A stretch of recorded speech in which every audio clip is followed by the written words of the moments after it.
Chapter 2994. Because Chen Baojia was flustered, she stepped on nothing for a moment, and her body swayed and fell down.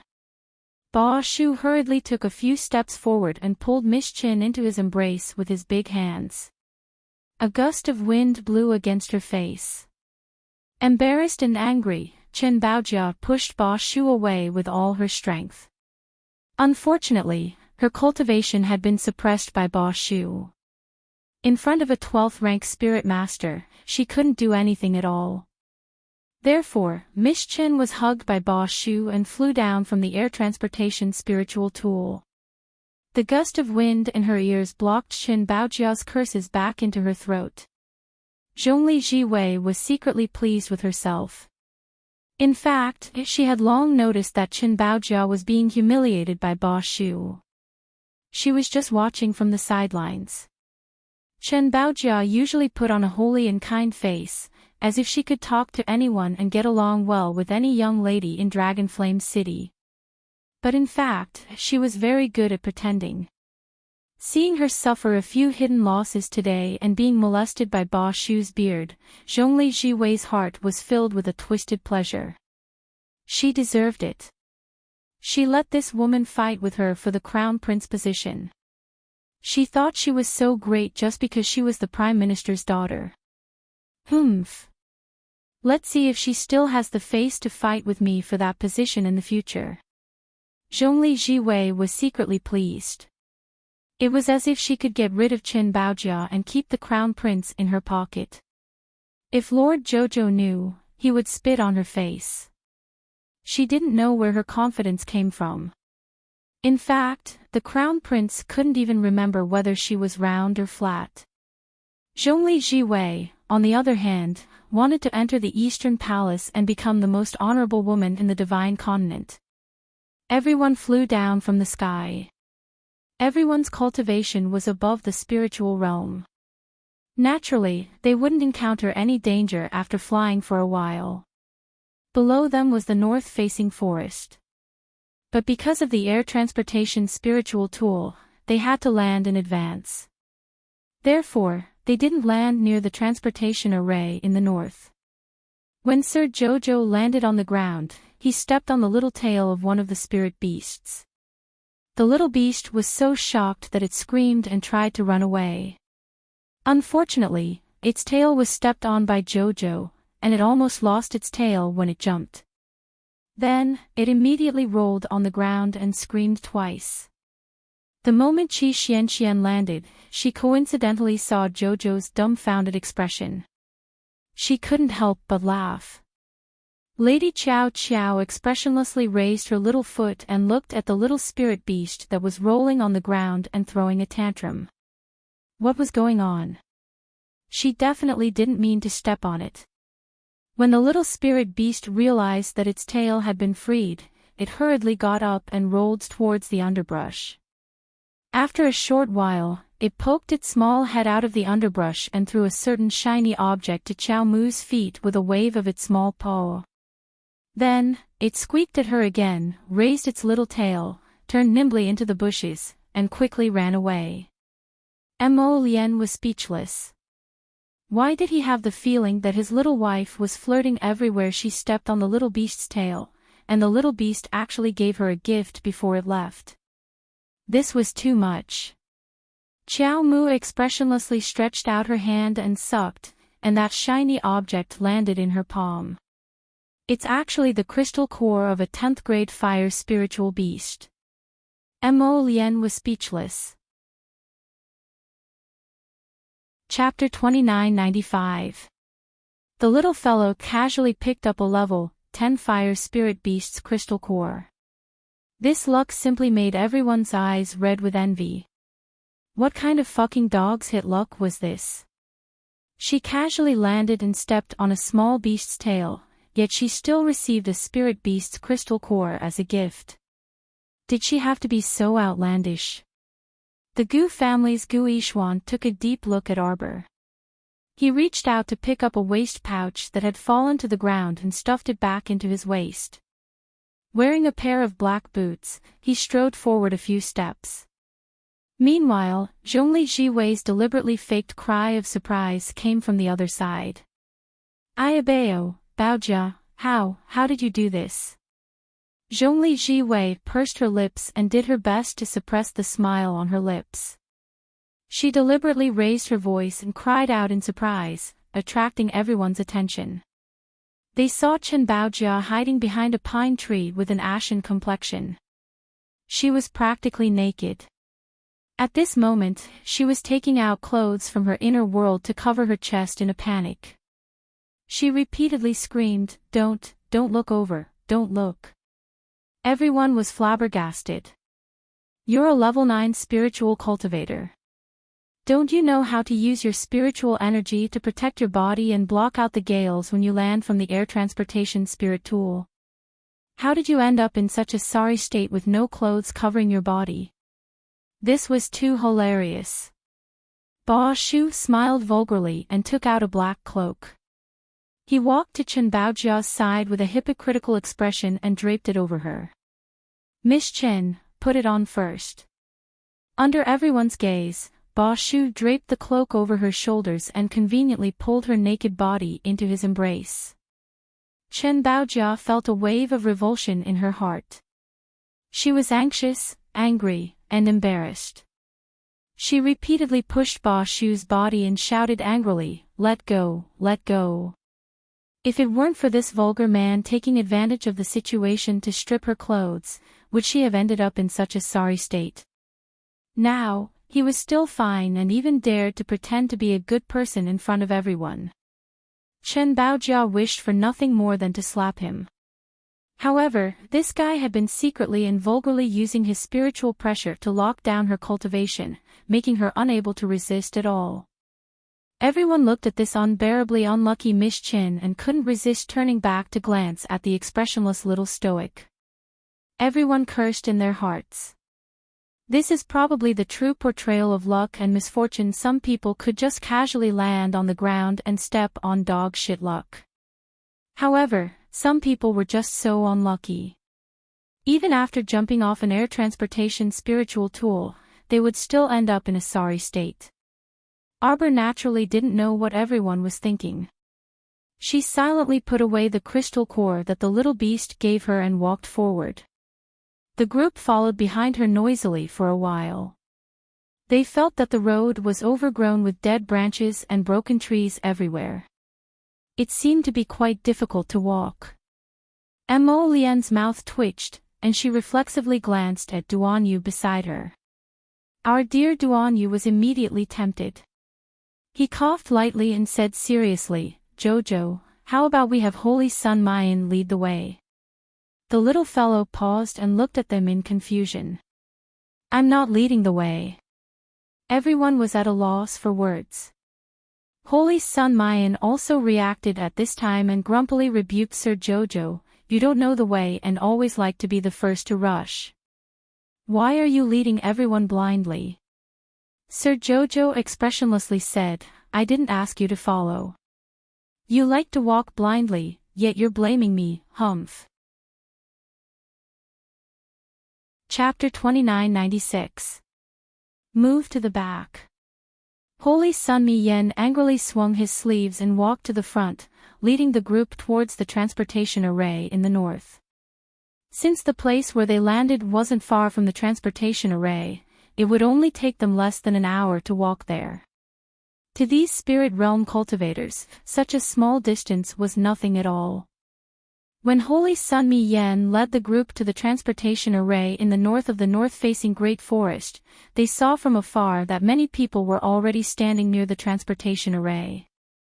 It seemed that the Divine Palace had really spent a lot of money to invite many students from the academy to participate in the training in the secret realm.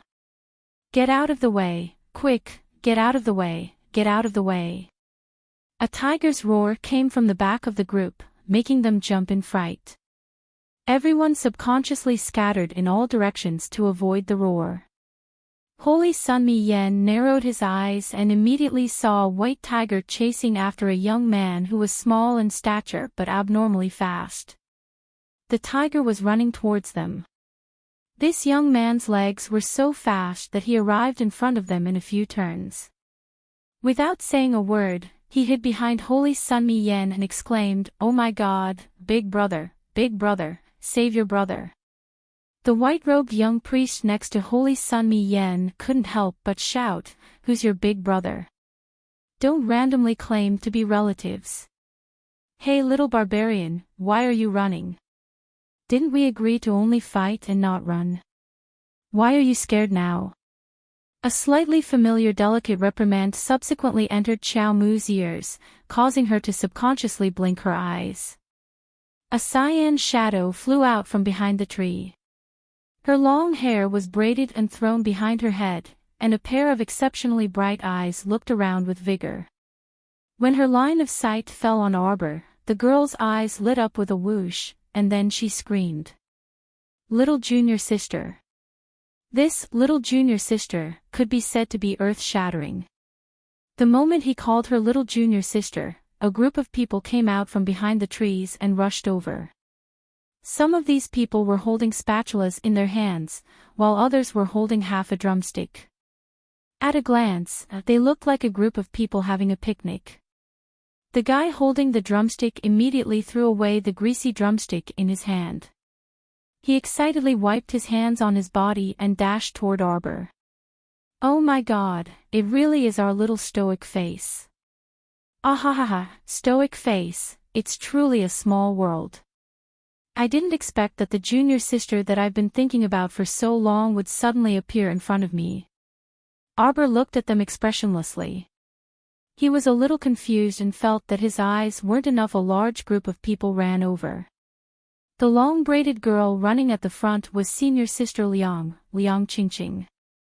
The idiot with greasy hands behind him was Wei Nanfeng. Afterward, senior brother Situ, who was full of smiles and resembled a willow in the breeze, quickly walked over. There was also classmate Bailey Shi, who was similarly stoic and expressionless. Yu Xiao, lightning, Haitang, dark flower, dark current, and charming night. Not a single one was missing. Everyone was here. Just as Wei Nanfeng had said before, it was truly a small world. She didn't expect that the friend she hadn't seen in a long time would suddenly reunite here. Doya walked up very excitedly and reached out to hug the little fellow. "Little junior sister, are you all right?" She had truly missed her too much during this period of time. Unfortunately, Icebound City was isolated from the rest of the world, so she never had the chance to come out. Chapter 2997. The little stoic suddenly smiled, her eyes sparkling as she looked at this group of people in front of her. Doya felt as if there were a myriad of flowers before her eyes, and even frost flowers were blooming along with her. She was incredibly delighted. Oh my! Her little stoic junior sister was actually smiling so cutely at her. Her heart was about to melt. "Your Highness the Crown Prince, Crown Princess, it's truly great to see you." Aoye and his group couldn't help but want to cry. Their recent experiences were simply indescribable, and they felt bitter just thinking about it.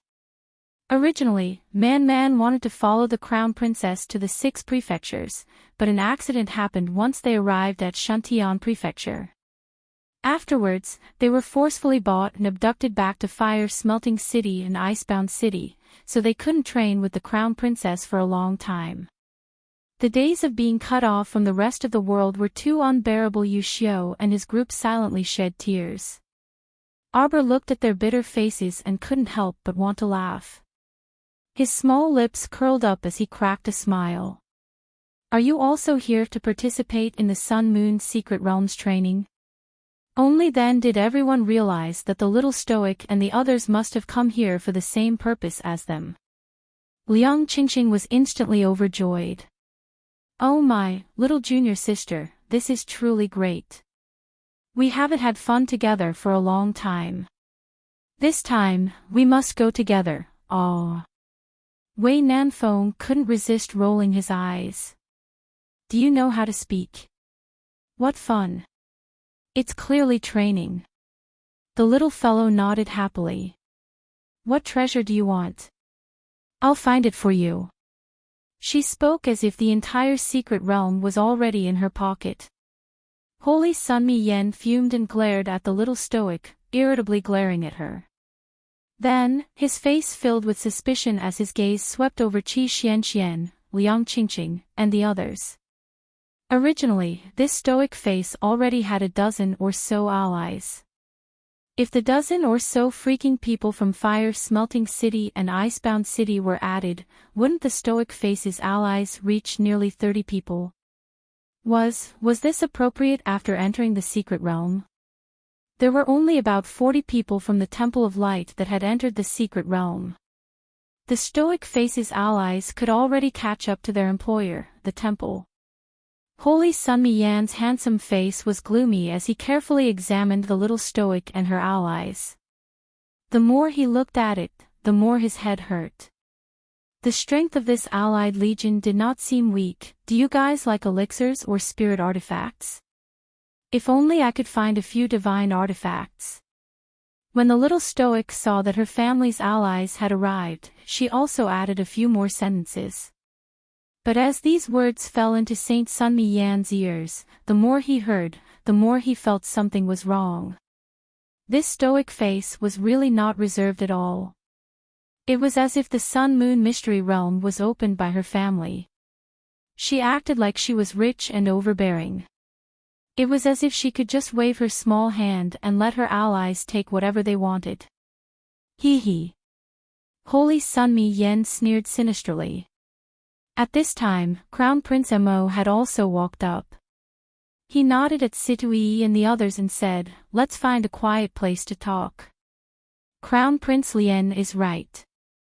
Wei Nanfeng nodded repeatedly and said with a smile, "Let's not stand here and block the way. Let's go back and continue the barbecue. We can chat while we eat."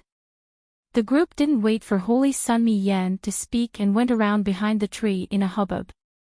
They had originally set up a small camp at the back and were barbecuing when they heard Liang Qingqing's exclamation of "little junior sister," so they all ran over. Now that everyone had returned to that small camp, they all laughed out of anger with a single glance. Broken dreams. Make up for it tomorrow.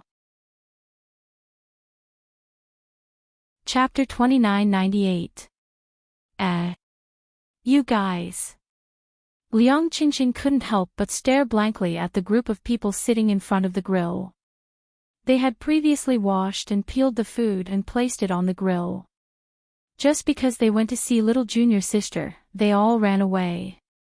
However, they did not expect that when they returned to their original position, there would actually be someone occupying their place and openly enjoying their food. He had never seen or heard of such a thing before.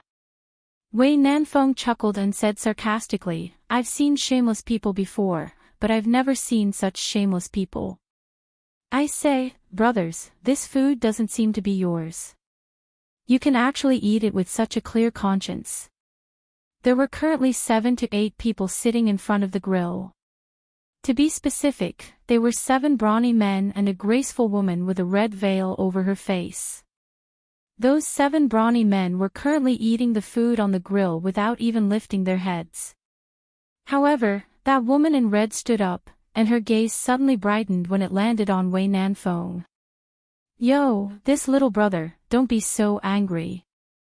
Our dear Wei Nanfeng practically ducked behind the little stoic out of reflex looking at the people around him. He really wasn't the only one who reflexively moved like him. The most hilarious was still the little stoic. She also reflexively extended her small hand to block the woman in red and immediately shouted, "What are you doing?" Mo Lien twitched her mouth and lamented in her heart, "Where did this bunch of scoundrels get this bad habit?" They reflexively ducked behind his wife when they encountered a woman who was stirring up trouble. It simply made one's heart stifled. The woman in red was startled, and she sized up the little stoic before saying with a chuckle, "Little sister, you aren't looking for a beating, right? Hurry and move aside, don't obstruct me from chatting with these little brothers." As she spoke, she turned her gaze and saw the Qin family's young masters walking over with Ming Yasi and the others. This woman's eyes clearly brightened, and she walked towards eldest young Master Qin with a turn of her feet. The eldest young master immediately dashed to Arbor's side. Stoic face, save me. Bah! Who wants your life?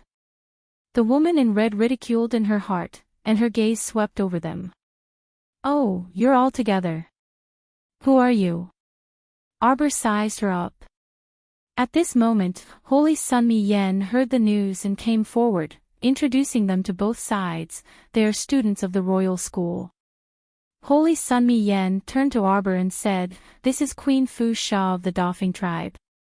Oh. The little stoic replied indifferently before glancing at the 7 brawny men who stood up and walked behind Queen Rosa. The 7 of them had the same arrogant expression.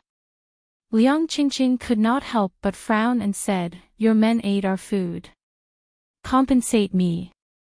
Queen Fu Sha raised her delicate eyebrows slightly and laughed. "This little sister is right. Since we ate your food, we naturally have to pay for it." As he spoke, he took out a purse from his waist, counted out 1,000 spirit coins, and handed them over with both hands. Liang Qingqing only glanced at her with a faint smile, but didn't reach out to take it. Since Queen Fu Sha is the leader of a tribe, she must have seen the world. The food we put on the grill is worth at least 8,000 spirit coins, if not 10,000.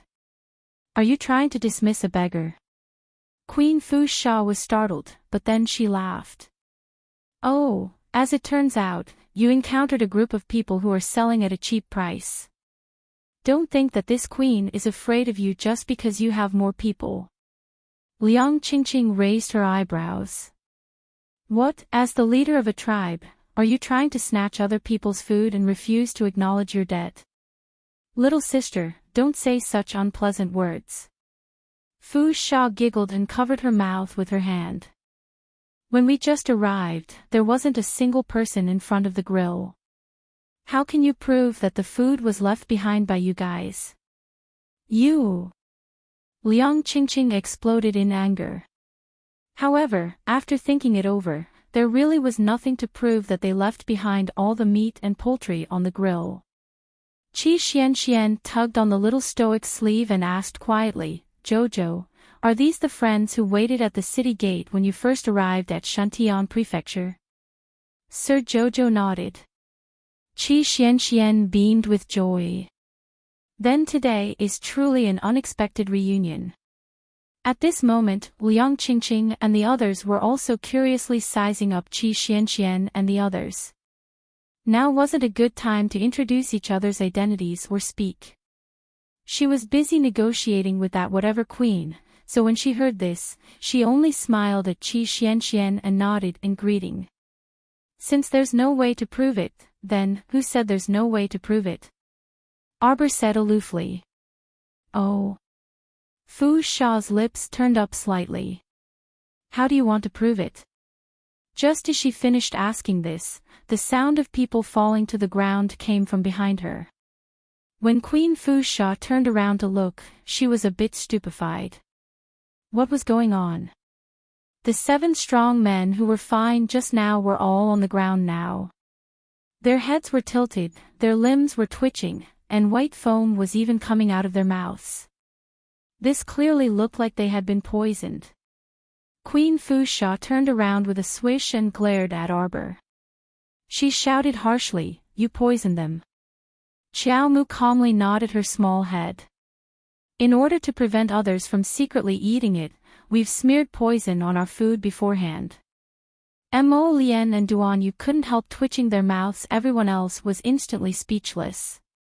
What kind of freaking taste do you have? How could you be so ruthless to yourself just to prevent others from secretly eating? Queen Fu Sha's eyes were about to pop out of their sockets. Little miss, do you need to go to this extent? The little girl nodded in all seriousness. One antidote pill costs 100,000 spirit coins. 7 pills are a fixed price, so I'll give you a discount of 680,000 spirit coins, no bargaining. Everyone, ha ha ha ha ha. Liang Qingqing was in a good mood and laughed heartily. My heavens! Their little stoic was seriously too amusing. When she opened her mouth earlier, she only asked for 18,000 spirit coins for food expenses.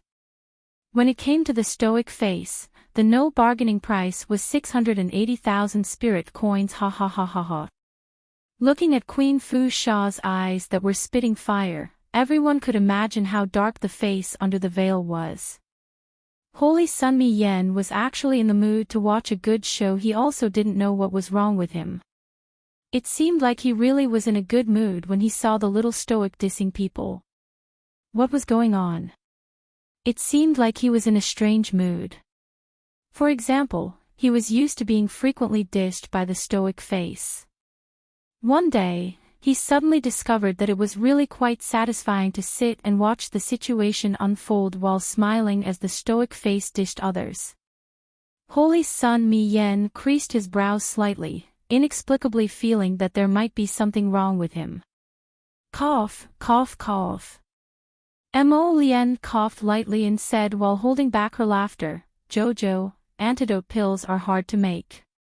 Isn't it too cheap to sell them for 100,000 spirit coins per pill? Chapter 2999. As soon as the little fellow opened her mouth, Queen Fu Sha threw the entire purse into Arbor's arms with a smack, not giving her any leeway to change her words. There's 680,000 several thousand inside. Don't bother with the change. Give me the 7 detoxification pills. She finally saw the signs. If she hesitated for half a second, that stoic-faced lady would definitely raise the price. Fu Sha couldn't help but praise herself for being quick-witted. At the same time, she also saw Holy Sun Mi Yen, who was standing to the side, looking at her approvingly with an experienced gaze. Arbor put away the purse and took out the 7 detoxification pills with an expressionless face. These detoxification pills need to be dissolved in water and swallowed. Give me 7 cups of clear water. Queen Fu Sha gathered 7 cups, bowls, and plates of different shapes and sizes and asked a water spirit to fill them with water. Only then did Arbor put the 7 detoxification pills into the 7 containers. He expressionlessly watched Queen Fu Sha busily feed the pills to his subordinates. About 3 minutes later, the 7 brawny men opened their eyes and woke up at the same time. Queen Fu Sha's expression was somewhat joyful. Are you all okay? It was good that they woke up. Her 7 subordinates would be of great use in the future, so they couldn't be killed by poison in such a muddle-headed manner. The 7 brawny men's expressions changed, and they abruptly pushed Queen Fu Sha away and jumped up, running toward a nearby tree as if they were flying. Blurg! One of the brawny men began to vomit while leaning against a tree. The other brawny men also began to puke while gasping for breath. Queen Fu Sha only felt a sour stench waft into her nose, and she felt nauseous. Queen Fu Sha's shoulders shrugged slightly. She turned around and saw her 7 subordinates vomiting dizzily while leaning against a tree. Unexpectedly, she also couldn't help but run to the other side and vomit as well. Arbor was baffled and muttered to himself, she didn't eat a vomiting pill. Everyone present was an almighty with profound cultivation. When they heard this, they all looked at Sir Jojo as if they were looking at a little monster. As it turned out, the reason why those 7 unlucky fellows vomited was because they didn't take any antidote at all, but vomit pills. Queen Fu Sha was also funny. Her subordinate took the vomit pill and ran off to vomit, and she actually followed him and vomited. The 7 burly men vomited for about half an incense stick's worth of time. Their stomachs were filled with acid, and they were seeing stars. In the end, he sat down on the ground and panted heavily. He felt as if there were fragments of stars flying around him. So dizzy the 7 men's stomachs were almost empty, but when they turned their heads and saw their companions' faces, they couldn't help but feel nauseous. They turned their heads and began to retch again. Holy Sun Mi Yen was speechless as he looked at Queen Fu Sha's group of 8. Inexplicably, a trace of sympathy emerged in his heart. Back then, when he was at his most unlucky, he only lived in an empty house without anything. The little stoic wouldn't go so far as to feed him a strange medicine like a vomit pill. But now, looking at the queen and her party's misfortune, it seemed that the little stoic wasn't so unreasonable to him back then. Liang Qingqing suppressed her laughter with difficulty. She cleared her throat and said in deadly earnest, I think it's getting late. The temple's holy sun, shouldn't we set out? Holy Sun Mi Yen glanced at Liang Qingqing indifferently. Wait a bit longer. There are still people who haven't arrived. Chapter 3000. Oh. Everyone reflexively glanced in Holy Sun Mi Yan's direction. This Sir Holy Sun had been unperturbed since the beginning, as if he was waiting for someone to arrive. Could it be that the temple had sent an even more formidable expert aside from this Holy Sun? While everyone was thinking this, they vaguely heard the elegant sound of wind music drifting into their ears from afar. When they looked up, they saw a sky full of flowers drifting down. 4 to 5 young women in white muslin slowly descended from the sky while surrounding a young lady in white clothes with her skirt fluttering in the wind, as if a celestial maiden descending to the mortal world. Arbor glanced at them and couldn't resist rolling his eyes. Every time that Holy Daughter appeared, she would always have people scatter flowers to welcome her respectfully. However, there wasn't such a grand display today. There were only 4 to 5 young girls flying around her with their own petals and halos. Compared to the first time they met in the imperial capital, when she was surrounded by hundreds and thousands of people, this was indeed a scene that paled in comparison to the first time. Greetings to Holy Daughter. Everyone from the temple bowed in greeting. Holy Sun Mi Yen glanced at Nia Yaoguang apathetically and nodded at her. Yaoguang, have the people from the other 3 academies all arrived? Holy Daughter Nia Yaoguang stepped forward and bowed slightly toward Holy Sun Mi Yen. She nodded and said, the people from Flying Sword Academy, Hung Estate, and Blue Ocean Academy have all arrived. Go count the number of people. Holy Sun Mi Yen said indifferently, if everyone is here, then we'll set off. Nia Yaoguang nodded. From beginning to end, she looked straight ahead and didn't shift her gaze even half an inch toward Arbor. She didn't know if it was because she was scared by the little stoic's previous beating or if she really didn't want to pay attention to her, but she completely ignored the stoic face. Since she ignored Arbor, Arbor naturally wouldn't take the initiative to pay attention to her. Seeing that Holy Daughter Nia Yaoguang led people to the side to count the number of people, Miss Chiao stood to the side and waited calmly. Before long, Nia Yaoguang returned to the Holy Sun's side and nodded at that person. Everyone is basically here, except for Madame Gua and a few others who haven't. Sorry, I'm late. A voice suddenly interrupted Nia Yaoguang's words. Immediately after, everyone saw a plump lady with a black veil covering her face, leading a burly man and an old man with a black beard forward. Arbor recognized that sturdy man. He was precisely the one he had encountered in the small courtyard that day when he rescued 5th young Master Qin. The black-bearded old man had a pair of dignified tiger eyes. Arbor had never seen him before. The old man's cultivation seemed to be quite high, but he couldn't tell what realm he was in at a glance. When Madame Goen walked up to the Holy Sun, she finally saw clearly that the little stoic was standing to the side. Madame's face immediately darkened. Without saying a word, she summoned a spiritual weapon from her mind and threw it at the expressionless Sir Jojo. This damned little stoic, she'd used a spirit weapon this time. Let's see how she dodged it. Arbor stretched out his hand and pushed out a circular ripple-shaped pattern, directly using the water spirit to imprison the spirit weapon Madame had thrown inside. The friction between the air currents produced a series of clattering sounds. For a moment, that spirit weapon was immobilized inside the water spirit circle and couldn't break through that circle's barrier no matter how hard it tried. Madame Gowen's face immediately darkened to the extreme. She clenched her teeth and activated the spirit weapon in her hand, wishing for nothing more than to slit a large hole in the little stoic's neck on the spot. It would be best if she could be taught a lesson on the spot. Chapter 3001. Bang! Prince Mo slightly narrows his eyes. With a light flick of his sleeve, the spiritual weapon sent over by Madame Gowen is quickly pushed away. Unable to withstand the gravity, that spiritual weapon suddenly flies backwards. With a chi sound, it passes through several trees before finally collapsing high up in the sky. A perfectly good spiritual weapon has actually turned into a piece of scrap metal in an instant, falling to the ground with a dong-dong sound.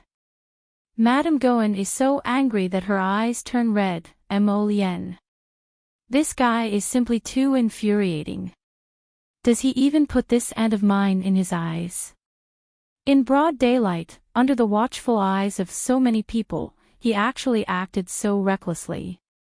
Most importantly, he completely destroyed the spiritual weapon that she had painstakingly taken out. Madame Gowen looks at the spiritual weapon lying on the ground, which has already lost its radiance. She inwardly grinds her teeth in anger. Mo Lien coldly glances at her. Gowen, this crown prince has given you face. Don't be ungrateful. Madame Gowen's face immediately turns deathly pale from anger. Seeing this, Holy Sun Mi Yen hurriedly steps forward and stops Madame Gowen. Since Madame Gowen has already arrived, then let's set off. Madame. Holy Sun Mi Yen slightly shakes his head at Madame Gowen. His meaning is very obvious. He wants her to quickly calm down, lest she really suffers a big loss. Madame Gowen immediately calms down slowly. Looking at Prince Mo and Arbor in front of her, and then glancing at the unfriendly crowd beside the two of them, Madame Gowen takes a deep breath and slowly lets go of her killing intent. She indifferently says, then let's set off. Bang! Suddenly, a ball of divine power bounces in front of Madame Gowen at a speed comparable to light. Madame Gowen didn't notice what happened at first, but when she clearly sees that it's a ball of divine power that has jumped in front of her, her expression suddenly changes greatly. And an old man beside her slightly waves his hands, pushing Madame Gowen behind him. A powerful defensive force erupts from his body, fiercely catching the power of the ball of divine power. When the two collided, the old man's face turned slightly pale. He stood straight in front of Madame Gowen and retreated 3 or 4 steps. Under the protection of the short-bearded old man, Madame Gowen passed through safely, but her face was a little pale from anger, and her chest couldn't help but jump up and down because of this sudden accident. She took a deep breath, her gaze seemingly dipped in poison as she glared at Xiao Mu. The Crown Prince Consort is too audacious. This damned girl actually threw a ball of divine power at her without saying a word. If Mr. Xiao wasn't here today, the National Security Agency would definitely suffer a great loss. The little Crown Princess looked at her coldly. Suddenly, she waved her hand, and the startled swan dagger, which was hidden in the air, suddenly attacked Madame Gui's neck. No sooner said than done. At that critical moment, the black-bearded old man, Mr. Zhao, pushed Madame Gowen behind him, and summoned an extremely powerful water spirit energy with one hand. In an instant, the startled swan dagger that was flying over was sealed in a block of ice by this Mr. Zhao. It couldn't stop trembling, and was actually unable to break out of the ice block's encirclement in a short period of time. Mo Lien frowned slightly. She raised her finger and a flame rushed over, directly burning the block of ice that was wrapped around the startled swan dagger. After burning for less than a minute, that block of ice suddenly cracked, and the startled swan dagger jumped out. With an even faster speed, it flew towards Madame Gowen's neck. Chapter 3002. Rip. There was a light sound. Madame Gowen only felt a slight chill on her neck. When she touched it with her hand, she discovered that the little stoic's startled swan dagger had cut a long gash on her neck. The little stoic stood outside the crowd like this and coldly looked at her. She said indifferently, "It's impolite not to reciprocate." For some reason, Madame Gowan's heart suddenly chilled. She only felt that the little girl in front of her was sinister and vengeful, simply not like a normal little girl. No, she couldn't be this impulsive. This little stoic didn't seem to have a high cultivation, but when it came to actual combat, her abilities were much higher than hers. She had to carefully plan before continuing to attack. Otherwise, she would be tricked every time. Just thinking about it made her extremely unwilling. When Madame Gowan thought of this, she took a deep breath and suppressed her emotions with all her might, returning to tranquility. Holy Sun Mi Yen pressed his aching head and hastily stepped forward. He stood between the stoic face and Madame Gowan and said in a low voice, "All right. Don't make a fuss about anything. Now that everyone is here, we'll leave through the transportation portal. Let's go to the nearest three-river pier to board a boat first."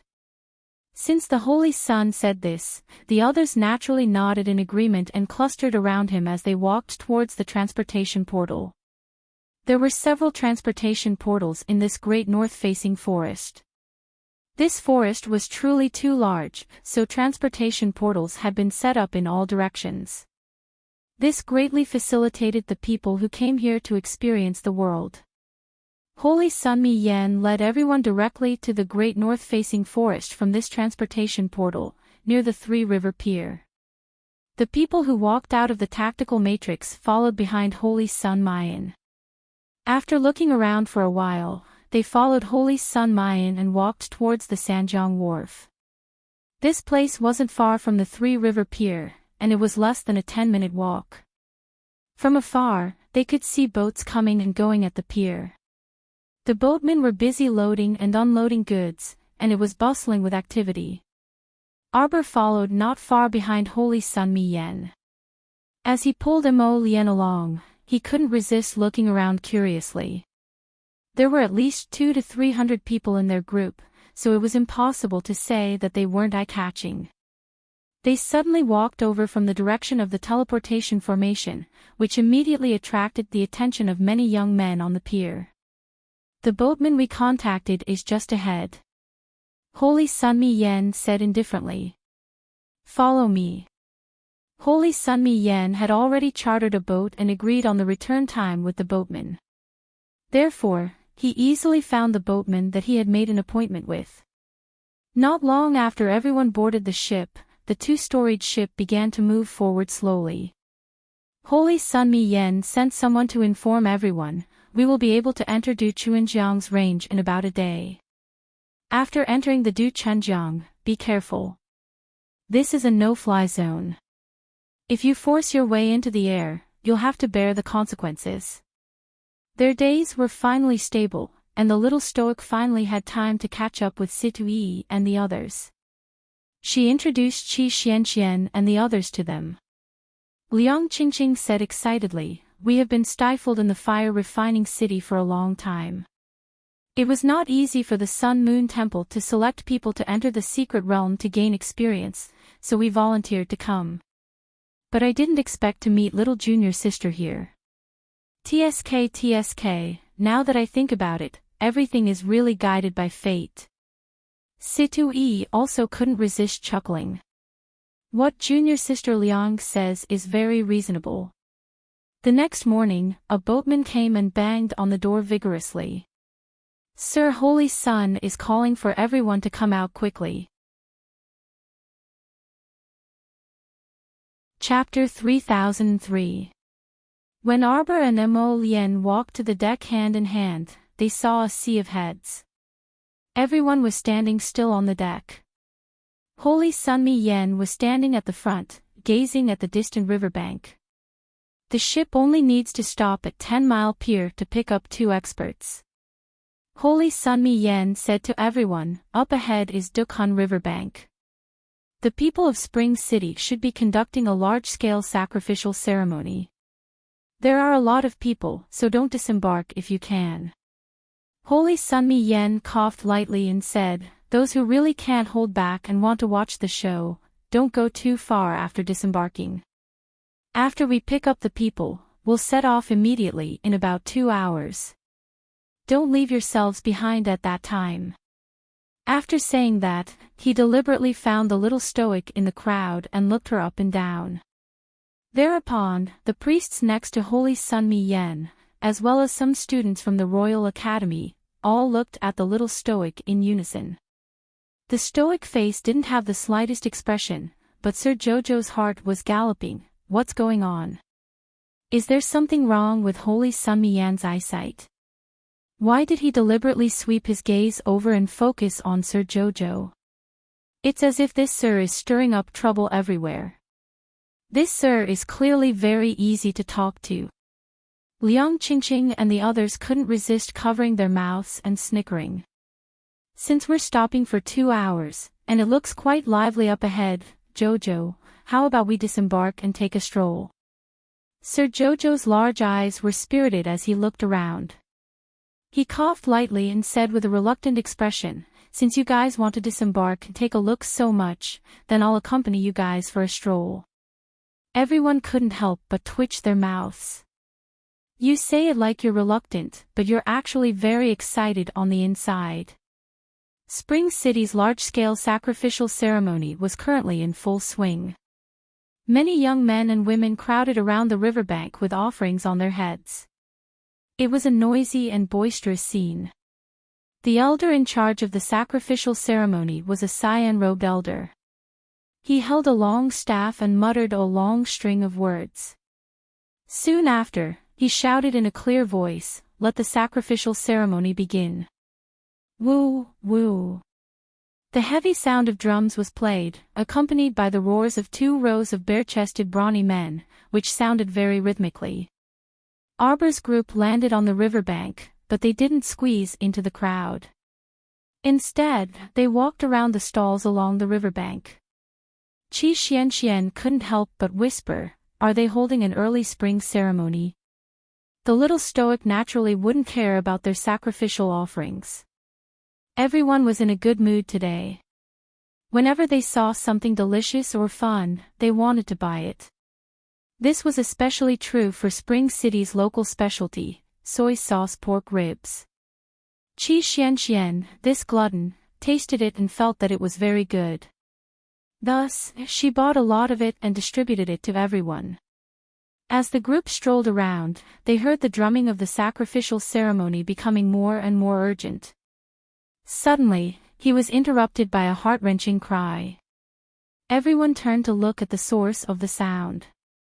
A group of muscular men with bare arms carried trays of sacrificial offerings forward. Although the crowd was crowded, they still maintained order. When the muscular men walked past, everyone moved to the sides, leaving a path in the middle that could accommodate 2 people walking side by side. At this time, Qi Xianxian and the others saw that 3 animals, 5 grains, and all kinds of rare and exotic fruits were arranged on the offering trays like flowing water. The cry came from the crowd. An old woman staggered forward with the sacrificial procession and reached out several times, wanting to grab the offering trays. Unfortunately, she was short and couldn't reach the large trays that the muscular men were carrying over their heads. Chapter 3004. Arbor and the rest saw from afar that there was a young girl tied up on the tray. She was kneeling there with an ashen face and a depressed look in her eyes. The old woman cried along with the group, mournfully calling out the young girl's name. However, even if she screamed until her throat was hoarse, no one would pay attention to her. Seeing this, little Fatty's spirit was shaken. He rubbed his fists and shouted, "I'll go over and find out what happened." His reputation of being a nosy person was not for nothing. In less than 10 minutes, little Fatty squeezed out of the crowd. With a sigh, he said to Arbor, "Qi Xianxian and the rest, do you know? Today, they are worshipping the immortals in the river. They have prepared so many resources and are planning to throw them all into the Duchun River when the auspicious time arrives. However, in recent years, there has been a bad habit in Spring City. Every other year, they will use living women who are 25 years old and have not yet married as sacrifices. Everyone looked at each other in dismay. Liang Qingqing could not help but shiver. She cursed in her heart and said, "What? Are they discriminating against older unmarried girls?" She, Liang Qingqing, was 21 years old this year. According to the rules of Spring City, she would be in danger in 4 years. She might even become a sacrifice for the immortals in the river. Lord Qiao Qiao blinked her eyes and looked at the little fatty curiously. The city is so big, so there must be a lot of unmarried women who have reached the age of 25. Why did you capture that lady as a sacrifice? Little fatty touched his nose and coughed.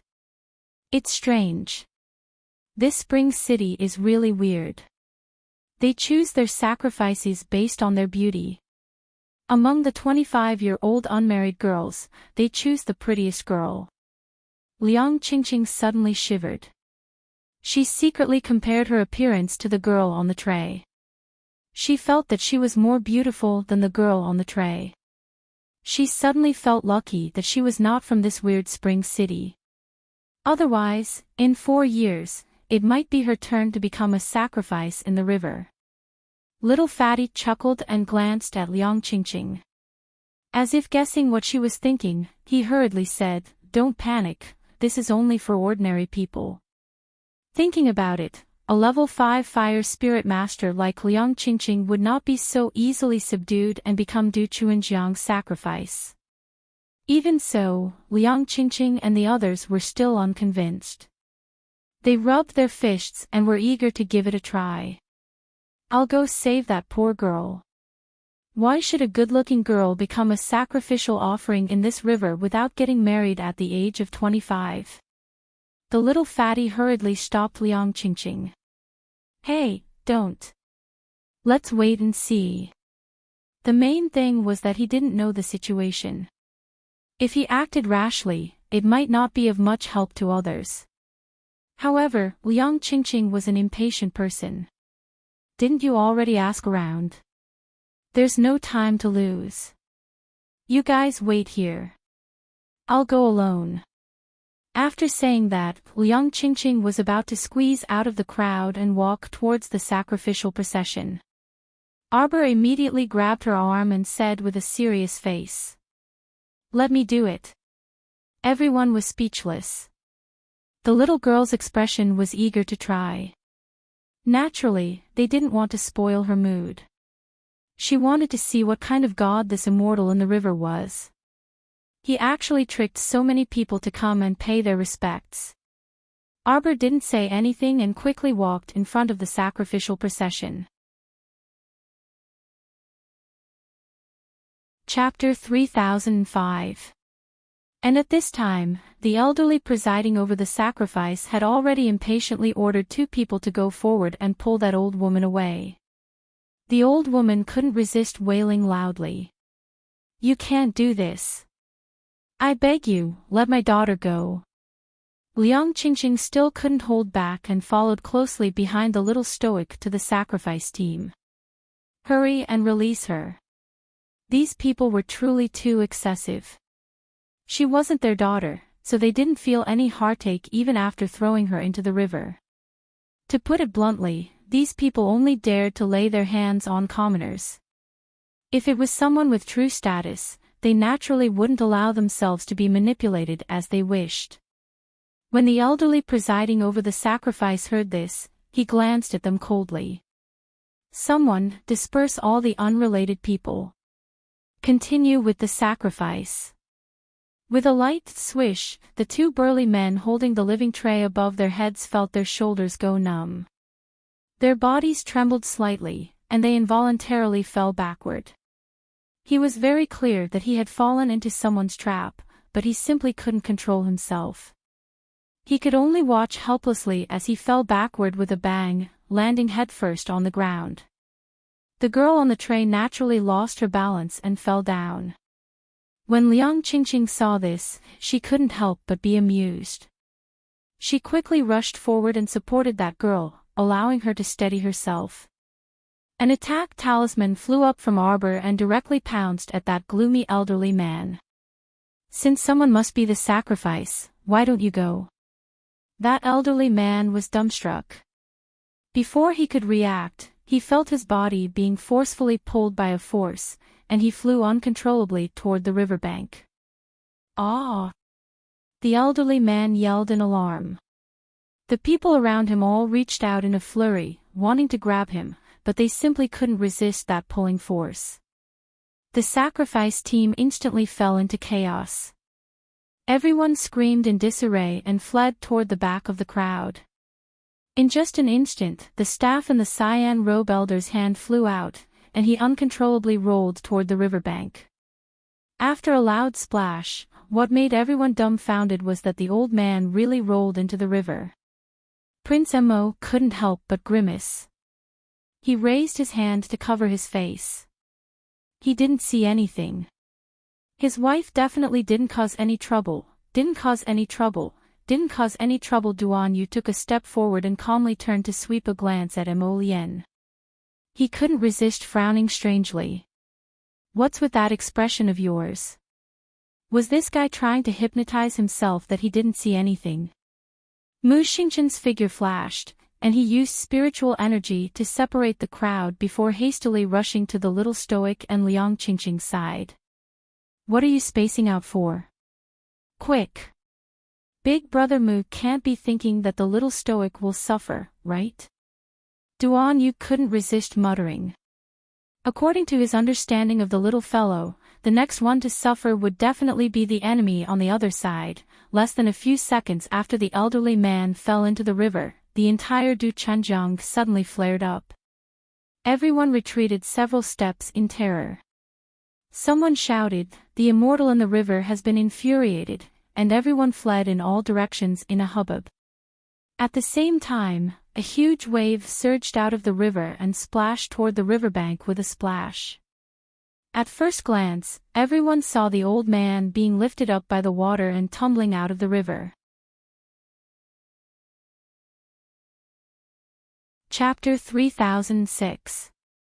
With a second glance, she was horrified to see a large water snake suffused with an oily green glow burrowing out from behind the elderly man and swallowing him into its stomach in one gulp, not giving him the slightest chance to react.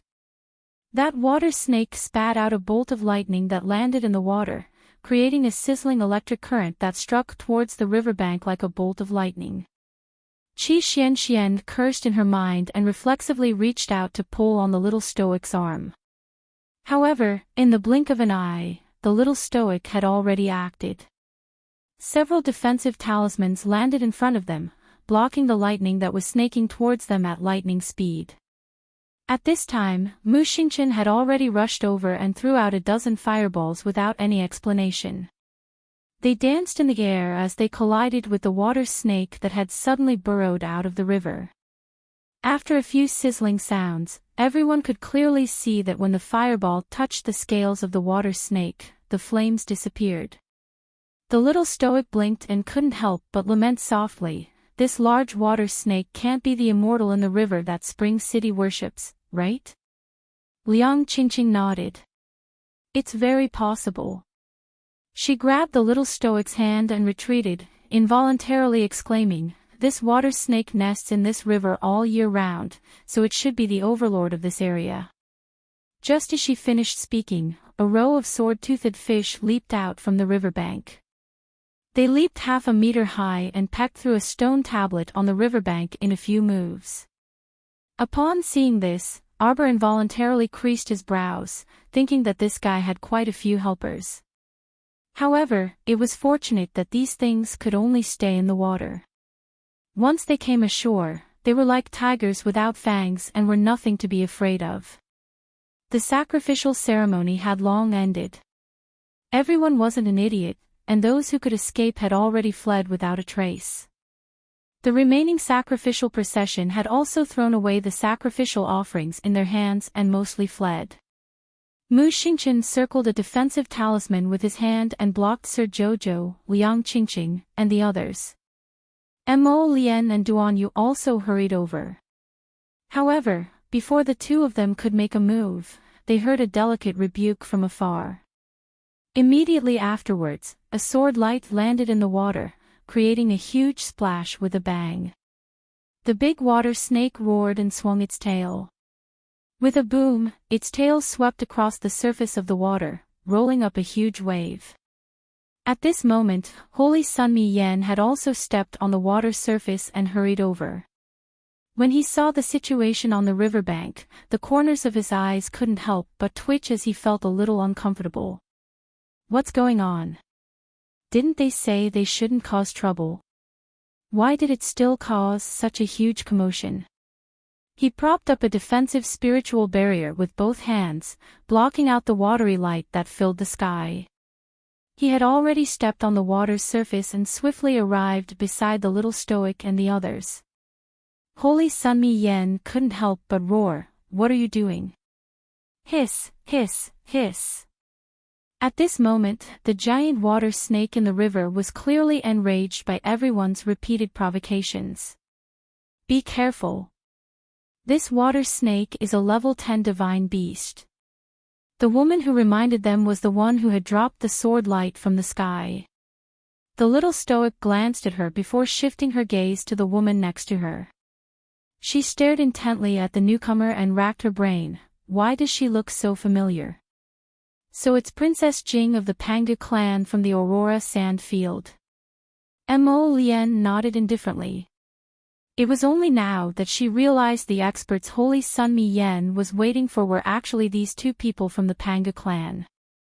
The little stoic, who didn't recognize people, suddenly came to a realization and stared fixedly at the woman next to Princess Jing of the Panga clan. She is... Chapter 3007. She really looked very familiar, but Arbor couldn't recall where she had seen her before. The little stoic calmly blinked her eyes. She saw that woman's eyes seemed to be poisoned with venom when she glanced at her. The little stoic racked her brains for a long time. Suddenly, a thought flashed through her mind, and she couldn't resist saying, "Oh. You're that idiot who sent several hundred people to kill me near Mount Daizong in Poland Prefecture, right? What was her name again?" The little stoic already couldn't remember clearly. What was going on? Wasn't this woman already dead? Because she had personally executed this person, her impression of her was rather deep. She was very clear that she wouldn't show mercy. Back then, at the entrance of Wanlu Town's Shunlai Inn, she had slashed a bloody wound on her neck. She made a bloody cut on the woman's neck. Judging from the way she dealt with people, there was no way she could have survived. But this person was actually alive. Not only was she alive, but her cultivation had also advanced. Evidently, this woman who had come back from the dead already had a cultivation realm above hers. Even with her heaven-defying cultivation speed, she still wasn't as fast as the other parties. The little stoic blinked, and her fair and tender face subconsciously tensed up. One had to know that back in Wanlu Town, this woman's cultivation was clearly far inferior to hers. The unhappy little stoic suspiciously swept her gaze over that woman. At this time, the latter finally lifted her head and looked straight at Arbor with a faint smile on her face. Her pitch-black eyes seemed to contain two malicious vipers as she stared coldly at her without saying a word. Suddenly, a heavy pressure rushed toward Arbor. Without any warning. The little girl only felt her breathing turn heavy, as if her body would be crushed by a tall mountain at any moment. In the blink of an eye, Prince Mo pulled his wife into his arms to protect her, a trace of anger surfacing in his eyes.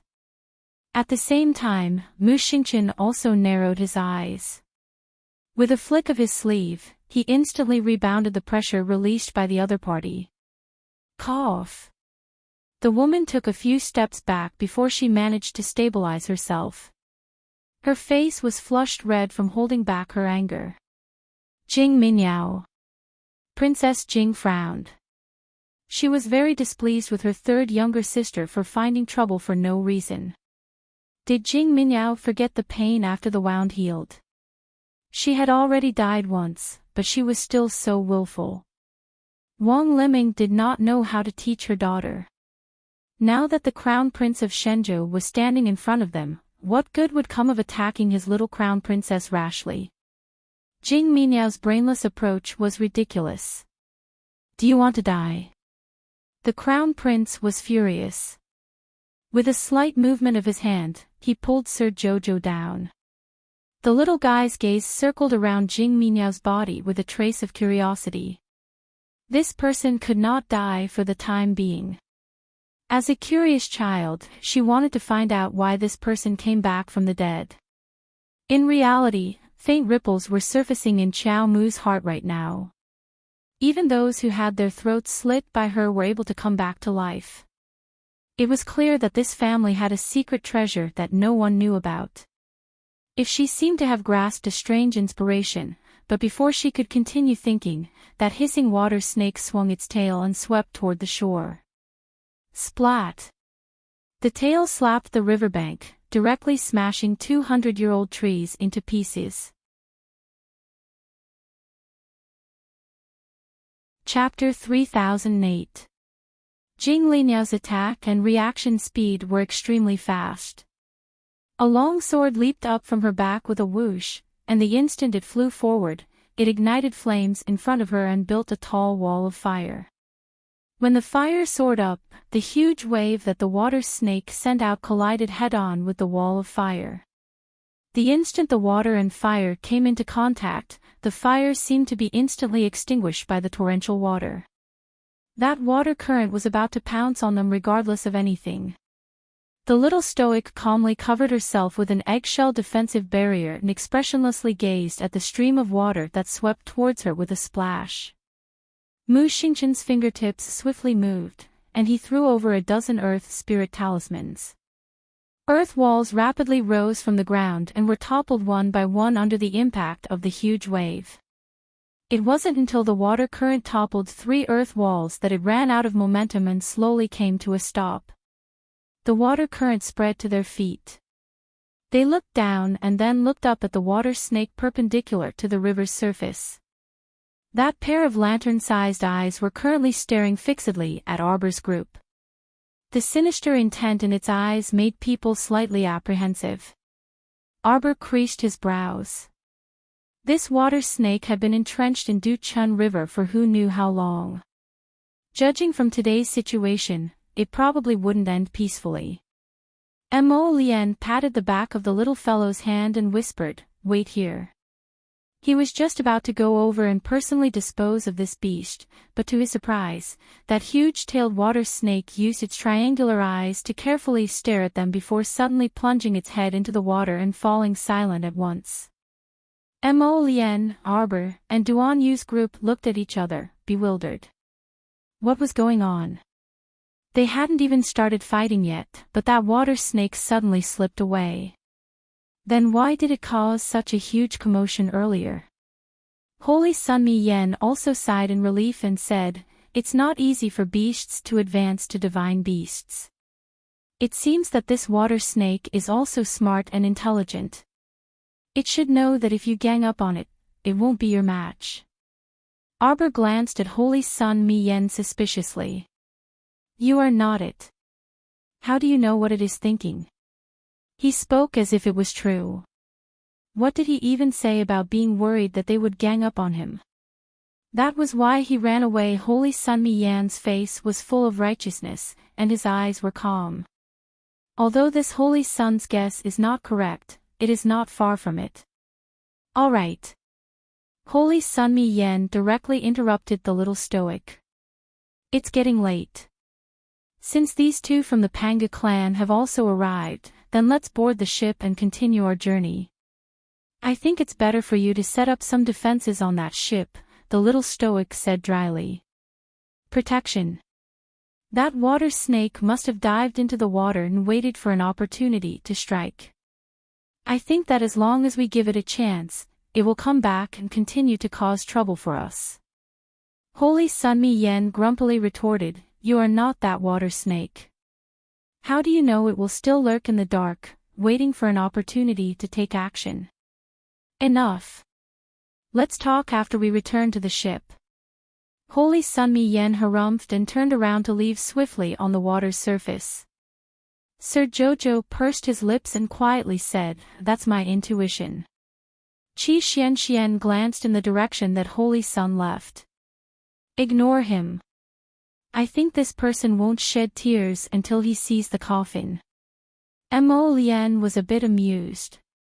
In that case, let's also return to the ship first. Arbor nodded and looked back. Chapter 3009. The sacrificial maiden that Liang Qingqing had saved earlier had already escaped with her mother. The few of them didn't pay much attention to it. They were just casually saving someone, so there was no need for others to come forward and thank them. If they left, then so be it. It was quite worry-free. Arbor and Mo Lian's group returned to the ship and saw that the two sisters, Jing Linyao and Jing Minyao, had also boarded the ship. Miss Qiao looked at Jing Minyao meaningfully and secretly tugged at her husband's sleeve. Mo Lian nodded slightly in understanding and pulled her little hand to the stern of the ship. The two found a secluded spot at the stern of the ship and then whispered to each other. Wife, why are you always tugging at me and not letting me deal with that woman? Prince Mo rubbed his little wife's head. Now that this person is a level 3 divine master, it will be somewhat difficult for you to deal with her. Yet Qiao Mu was perplexed no matter how much she thought about it. How did she get promoted so quickly? Do you still remember the clan's secret technique that I mentioned to you before? Arbor suddenly understood. You're saying that this Jing Minyao was cultivated using a secret technique. She used mithril to comprehend one of the 5 spirit origins, skipped the spirit realm, and went straight to the divine realm. Mo Lian nodded with a straight face. Arbor blinked and patted Mo Lian's chest. Don't worry, I will run if I can't beat her. Mo Lian inexplicably wanted to laugh. She reached out and pulled her to her side. She lowered her head and rubbed her little face. Little liar. When have you ever run away when you fight?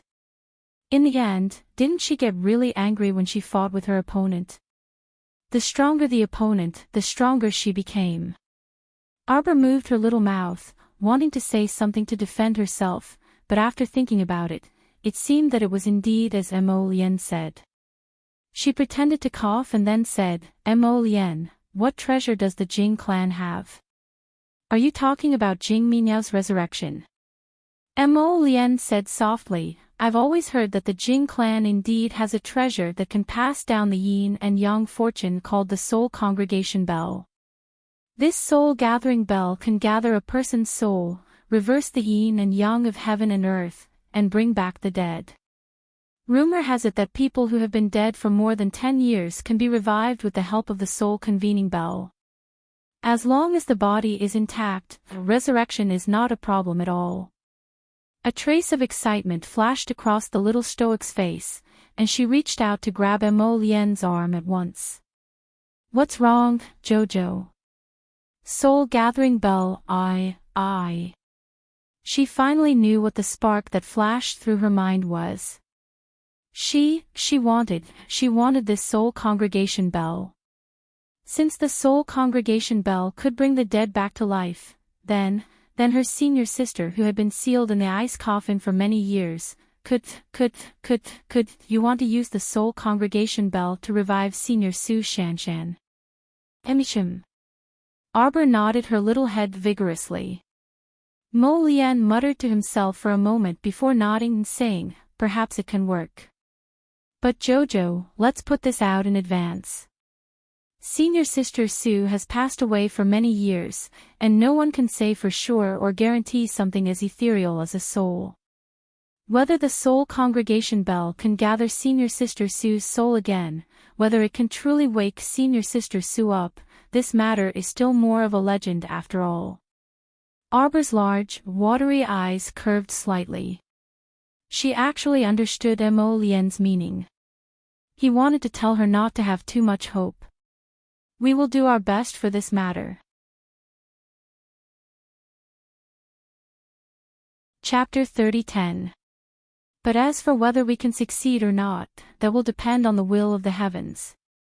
Mo Lien held her little hand and said softly, "What I mean is, even if we really can't save Senior Sister Sue, you can't be too disappointed." He was really afraid. Thinking about the 2 years she disappeared, he couldn't help but feel a little panicked. He was afraid that the little fellow would be disappointed and sink into her pessimistic mood again. He was afraid that he wouldn't be able to see the light in her eyes. So at this moment, his heart was full of hatred for Jing Minyao. If she hadn't come back from the dead, Jojo wouldn't have coveted the Jing family's sacred weapon. The little fellow held his large hand and nodded vigorously. "Don't worry, I will adjust my mood and definitely won't let myself sink into it." Mo Lien nodded and said softly while holding her little hand, "It said that this soul-gathering bell can only be used 3 times. And as far as I know, when the bell was in the Jing family's hands, there were only 2 chances left.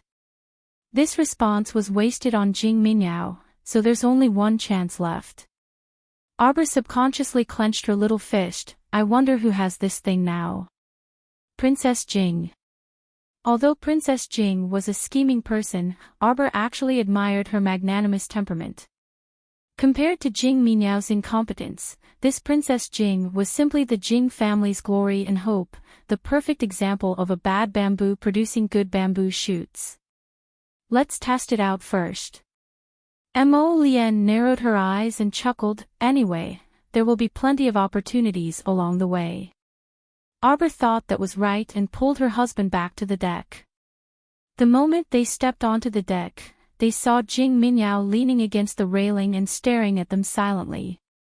Arbor didn't speak to her and walked straight to Holy Sun Mi Yen. "Hey, look at the sky, it's going to rain tonight. Tell the boatman to hurry up, don't get caught in the middle of the river. With the storm, the boat will, hey. Shut up." Holy Sun Mi Yen really wanted to reach out and cover the little fellow's crow mouth. "What are you saying? Wasn't the weather perfect? Why would there be a storm? Do you think you're an emissary of the heavenly faction? Do you think you can just say that the wind will blow and the rain will fall just because you say so?" Peepa. As soon as he finished speaking, a bolt of lightning rushed down and struck the side of the mast, scaring the boatman. The corners of everyone's mouths twitched as they looked at the calm Lady Xiqiao with strange and indecipherable expressions. Holy Sun Mi Yen opened his watery eyes wide. He raised his head and looked at the pitch-black sky. Immediately, he felt somewhat uncomfortable. "Hurry up. The storm is coming." Qiao Mu hollered at that Holy Sun Mi Yen and grumbled, "With your ship sailing speed, the secret realm will have already ended by the time you reach it." This time, nobody treated it as a joke anymore. Holy Sun Mi Yen rushed all the way to the small control room and roared at the captain, old he. Stay calm." The storm arrived in less than a quarter of an hour. Everyone couldn't help but look at each other in dismay. Everyone silently chanted in their hearts, "Stoic face, you jinx. You're too smart." Crack. An S-shaped lightning split open a crack in the horizon, and the dark night was instantly illuminated by the lightning into a snowy day. Chapter 30:11. Coo, coo. The familiar chirping instantly stimulated Arbor's senses, causing her to be on guard at once. She raised her hand and gently swiped it, and a delicate crow-repeating crossbow appeared in Arbor's hand. From the horizon, the coo, coo sound could be clearly heard. Arbor looked up and saw 7 or 8 giant birds with black wings and sharp beaks flying in the direction of their ship. At the same time, the entire Du Chunjiang was filled with a layer of intertwined lightning. This lightning was intertwined in the sky above Du Chunjiang, dark purple with a hint of inky color, as if it could fall down at any time. Holy Sun Mi Yen was stunned for a moment and muttered to himself, "The sky above Du Chunjiang is forbidden to fly. No living thing can fly above Du Chunjiang. So what's going on with those big birds that suddenly flew over?" Arbor coldly glanced at Holy Sun Mi Yen. "Isn't this your bird?" Hearing her angry tone, Holy Sun Mi Yen couldn't help but retort, "How is this my bird? Don't deny it." Arbor said coldly to him, "You know very well what kind of shady business the Sun Moon Temple is doing in the dark." Holy Sun Mi Yen was even angrier. He opened his mouth and was about to refute when he saw the little girl turn her head away, looking like she was too lazy to talk nonsense with him anymore. He couldn't help but feel suffocated. Arbor stretched out her arm and steadily held the crow-repeating crossbow. She directly shot a crow-gold arrow from it, aiming at the nightcall bird in the air. With a swoosh, the crow-gold arrow was like a white light cutting through the night sky, flying towards the leading big bird like a meteor catching up with the moon. It hit the target in one shot. The big bird let out an ear-piercing chirp, struggling to flap its wings, and suddenly fell from the sky. Bang! It crashed into the water. At the same time, the nightcall birds that were originally hovering back and forth in the sky were bombarded by the sweeping thunder and lightning above Du Chunjiang. For a moment, there were sharp chirping sounds. 7 or 8 nightcall birds rampaged in the air and were constantly shot down by the thunder and lightning. Xiao Mu's gaze was a bit hesitant as she met Mo Lian's gaze. Was there something wrong with the nightcall bird's brain? Why did he appear in Du Chunjiang, a place where flying was prohibited? Who were they trying to attack? Or perhaps, some idiot had hastily gathered them and completely forgot about the fact that Du Chunjiang was forbidden from flying. Arbor shifted his gaze to Nia Yaoguang and glanced at her. Naturally, he could not tell anything from her expression, but Arbor had a strange intuition that this matter was most likely caused by this brainless saintess. "Hey, look! What kind of ghost bird is that? It can even swim in the water." A Hong Fu Academy student who was leaning against the railing of the deck couldn't help but exclaim. Everyone looked in the direction of his finger and saw that the few big birds that had fallen into the river had already retracted their wings slightly. They swam wantonly in the water and pecked at the bottom of the ship. All the students secretly cursed in their hearts as they stared with their watery eyes at the edge of the ship's railing and looked down. "Shit! These damn birds are pecking at the bottom of our ship." Just as the nightcall bird was about to move, the storm that could no longer control itself finally swept over with a ferocious momentum. A thick bolt of lightning coincidentally struck the head of one of the nightcall birds, causing it to fall into the water. Chapter 30:12. Suddenly, a large, slippery water snake's tail burrowed out from the bottom of the water and directly whipped back the nightcall bird that wanted to peek out of the water. This nightcall bird was probably beaten senseless. After it fell back into the water, it didn't emerge for a long time. The river water boiled like boiling water, and the level, 10 divine beasts that had appeared on the riverbank earlier suddenly appeared again. With the thrill of revenge, it fiercely swept its tail at their ship. Smack!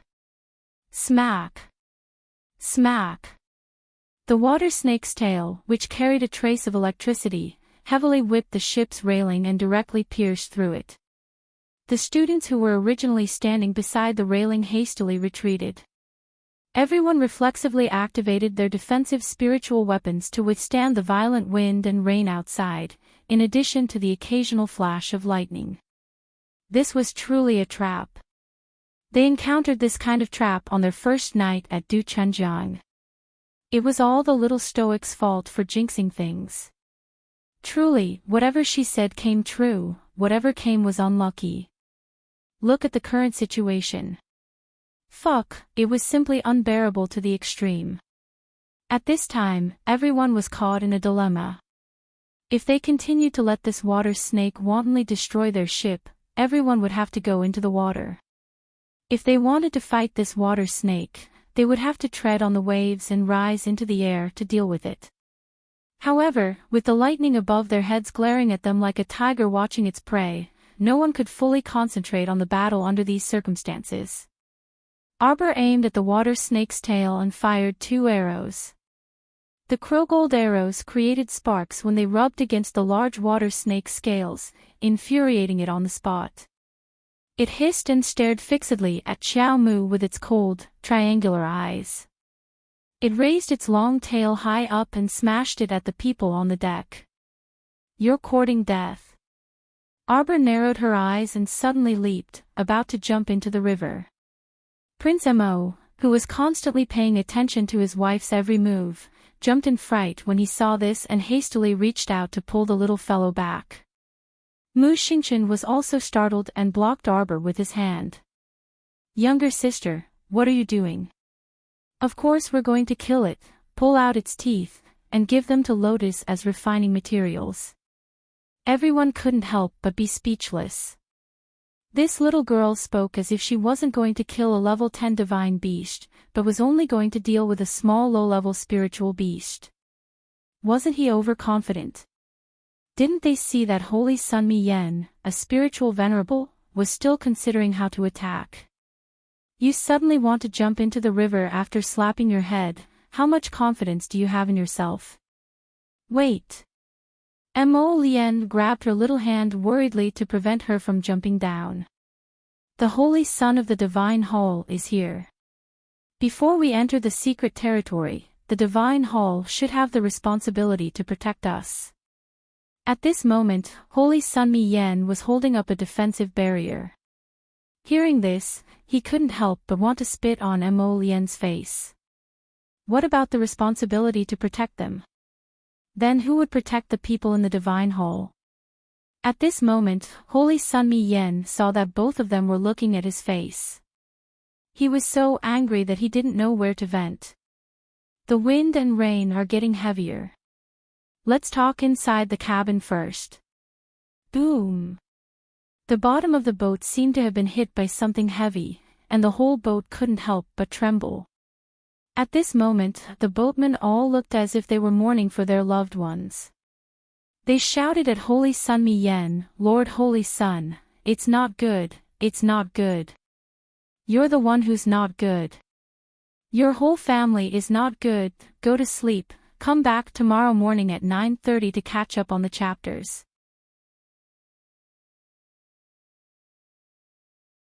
Chapter 30:13. What happened? Holy Sun Mi Yen grumpily roared. One of the boatmen said while trembling with fear, "Lord Holy Sun, the ship is moving sideways. Water is entering." Everyone silently cursed in their minds. This was terrible. Water was entering the ship. Could it be that they had to freaking swim across such a huge Duchengjiang? Everyone looked at each other in dismay. The Holy Sun was furious and roared, "What are you all standing around for? You. Go down and see if you can salvage the situation. You, all of you, come with me. Hurry and deal with that water snake." The little stoic looked up at her husband. When Holy Sun Mi Yen pointed at a series of you, just now, he pointed at Sir Jojo. But didn't her husband say that the temple could resolve this kind of situation by itself? Why did he have to drag Sir Jojo in? The little fellow suspiciously swept Holy Sun Mi Yen a glance. The latter grumpily turned around and shouted at her, "Hurry up. Mushroom, what mushroom? Hurry and come over." The little fatty, who was called to repair the ship, nimbly moved his chubby body and ran off with several temple priests. The remaining people temporarily followed Holy Sun Mi Yen to the railing and used the power of the 5 spirits to attack the night cowbirds and large water snakes below. This time, no one could continue to conceal their strength. They collectively attacked the things in the water and attracted their attention, no longer damaging the ship's hull. That level 10 divine beast was extremely powerful. Amidst the wind, rain, thunder, and lightning, it nimbly moved like a bolt of white light. From time to time, it would burrow out from the bow and swing its tail. From time to time, it would also stick its head out from the side of the ship and deliver a fatal blow to the people repairing the ship below. Many boatmen lost their lives in its hands, and miserable screams could be heard from below from time to time. Arbor coldly swept Holy Sunmi Yen a glance. Have your people go down. Fight it at close range. This large water snake was so slippery that it could most likely dodge a long-range attack. In this way, not only would the people on the deck be wasting their spiritual energy for nothing, it wouldn't be of much use.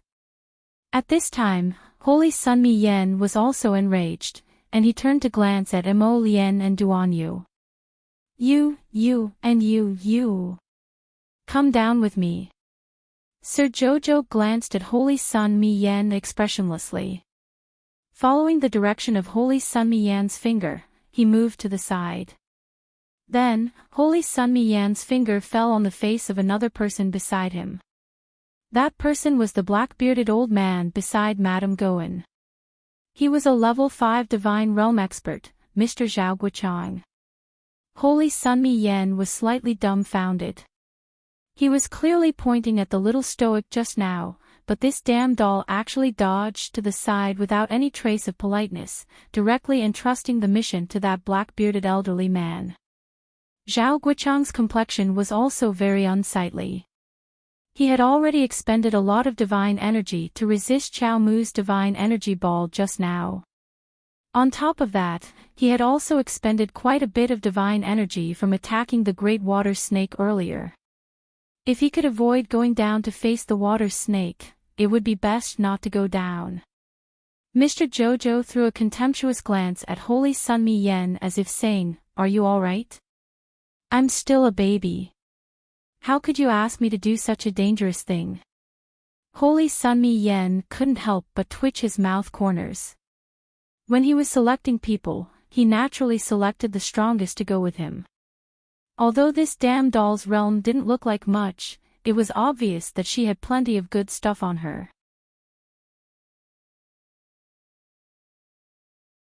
Chapter 30:14.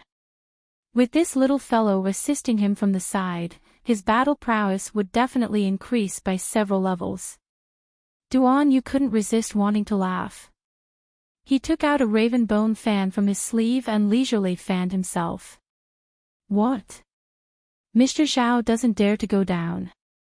Mo Lien didn't say anything and merely looked at that elderly gentleman with a faint smile. Zhao Guichang was a bit angry out of humiliation. Ever since he broke through the scope of a god realm cultivator and made a name for himself, no one had ever dared to speak to him in such a tone. This junior in front of him made him extremely angry, but he couldn't flare up for the time being. Mu Xingchen summoned a long sword from his conscience and walked to the railing. He turned to glance at Zhao Guichang. "Sir, please." Simply baffling. Zhao Guichang glared angrily at these juniors, but he couldn't vent his anger at all. Simply abominable. What were they trying to do by forcing a duck onto a perch for? Madame Goen's expression flickered, and she quickly said, "What are you all doing? Mr. Zhao is old."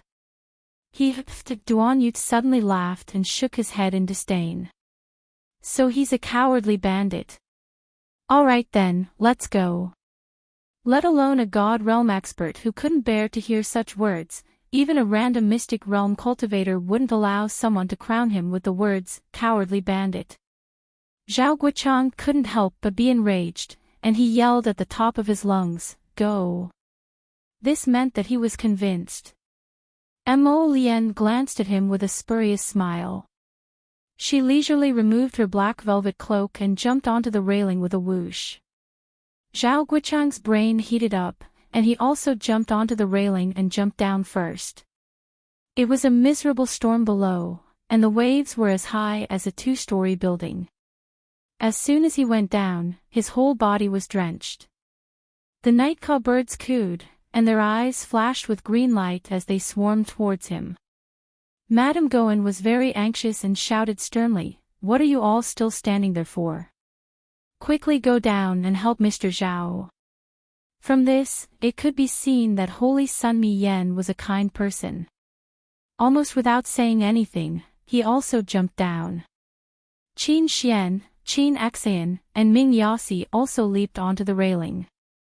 They cast a sidelong glance at Duan Yu and Imo Lien, who were standing on the railing and admiring the scenery, and silently cursed in their hearts. Shameless, shameless. After tricking the others down, these two actually had the nerve to continue watching here. Mu Xingchen was also an honest child. He originally wanted to jump down with Holy Sun Mi Yen, but Duan Yu tugged at him. Hence, he stood there in a daze and looked back at the two of them. After Zhao Guochang and Holy Sun Mi Yen jumped down, they were surrounded by a large flock of night cowbirds. At the same time, that huge water snake also came out from one side and stared at the two of them with a pair of creepy triangular eyes. Chi La. A bolt of lightning swept across the water. This water snake was clearly a fellow with thunder spirit energy, so it could fearlessly advance and retreat with a sense of propriety and avoid the lightning bolts that filled the sky.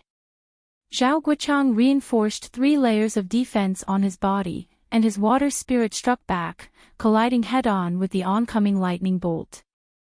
Chi la sounds made people's hair stand on end. That lightning bolt abruptly broke through his water spirit, and an L-shaped sawtooth wriggled out from within, crashing towards Zhao Guochang's body with a whoosh.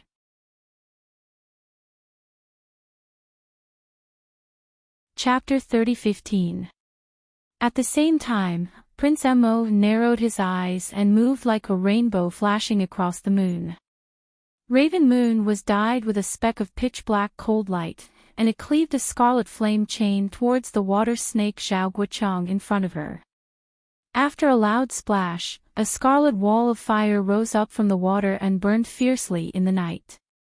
At the same time, Duan Yu's raven bone fan also moved.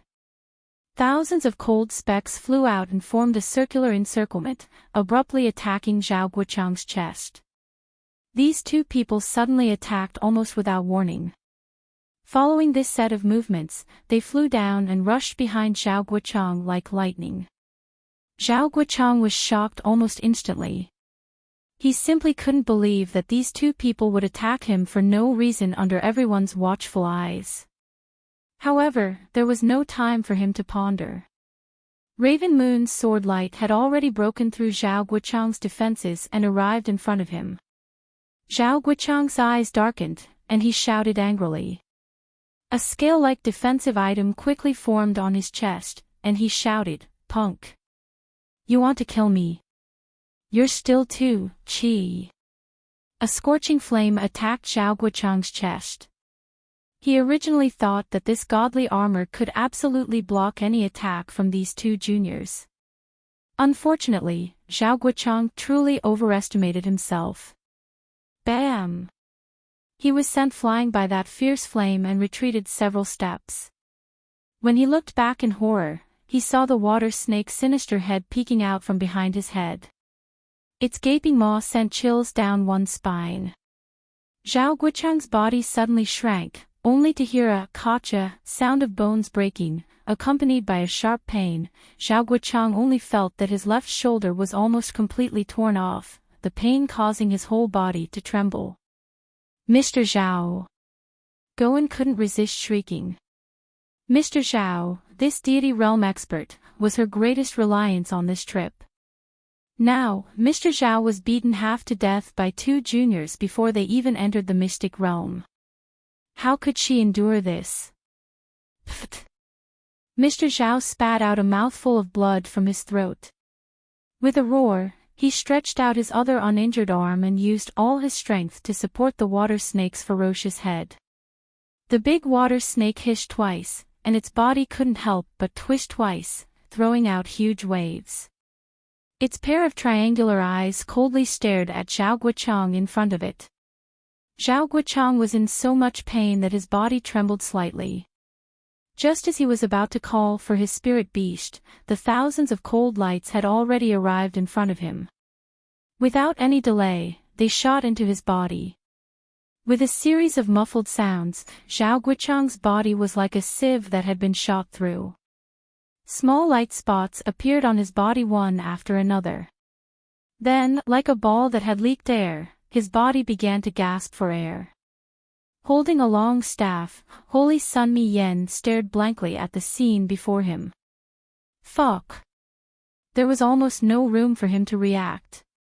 It had only been 3 minutes since Mo Lien and Duan Yu joined hands, yet Zhao Guochang was already shot into a sieve. His entire body was covered in blood and bubbling with blood. No, it wasn't. This wasn't right. Holy Sun Mi Yen blankly thought, just now, he clearly told everyone to join hands to deal with that big water snake. But why did the two of them, how did they attack Zhao Guochang? Before this, the two of them didn't give any warning, and he had never seen them discuss it with each other. This tacit understanding was too terrifying. That's it for now. We'll continue at midnight. Prepare to burn incense for the new year. Pray that I'll be prosperous in the coming year.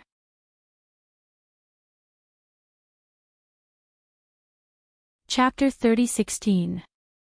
Sir Jojo watched the scene before him with sparkling eyes. He abruptly turned around and punched Madame Goen's face. No one will protect you now. Madame Goen was startled, and she reflexively bounced back before reflexively blocking with her hand. Bam! The defensive shield on her hand was instantly shattered by Arbor's punch, and she was sent flying backward by the force of the impact. Madame Goen crashed heavily into a wooden window on the side of the ship and flew in through the broken window before smashing onto the ground. She was dumbstruck for a moment. What? She was actually punched into the cabin from the outside by the little girl. Everyone stared at the little girl dumbfoundedly, unable to speak for a long time. The little girl's bad habit of taking action as soon as she said she wanted to. It was simply shocking. Wait, shouldn't they be allies right now?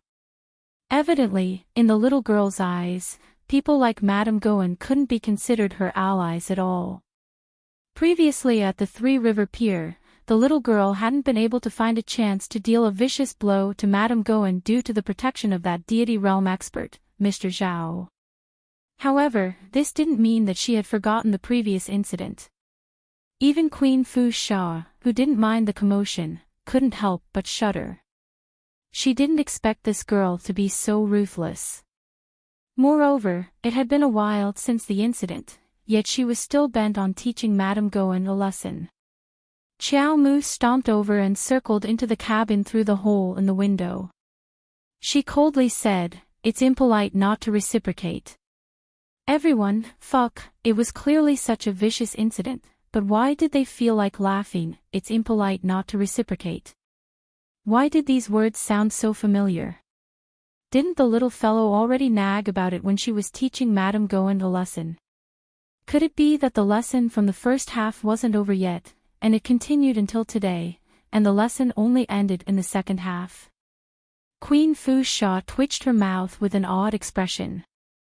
She recalled that they had merely eaten the other party's barbecue, but the freaking little stoic made them vomit for a full 10 hours. 10 hours. Now, whenever her subordinates saw someone barbecue, their hair would stand on end and they would keep a respectful distance. This was simply throwing up psychological trauma. In the future, even if the barbecue was placed in front of them, they probably wouldn't be able to eat it. What a shameless little pervert. Queen Fu Sha cursed in her heart. At this time, Arbor had already walked to Madame Goen's side. Looking at her frightened eyes, he twirled the long sword in his hand. "I let you go again and again. Do you think I'm afraid of you? You, what do you want? You! Don't act recklessly. If the great emperor knows, if you know, then you know. Arbor plunged his sword into Madame Gou's thigh. Ah! Madame Gowan was in so much pain that she sat upright. She twisted her body in fear and crawled backward. Don't come over, don't come over. Arbor reached out and gently pulled out the sword from her leg. He asked coldly, have you thought about how you want to die? A few drops of dark red blood fell from the sword, but there was not a single red mark on the sword. Madame Gou's eyes widened in shock as she stared blankly at the little girl in front of her. Yellow goat. Huang Yang. Madame Gowan seemed to have thought of something and shouted loudly.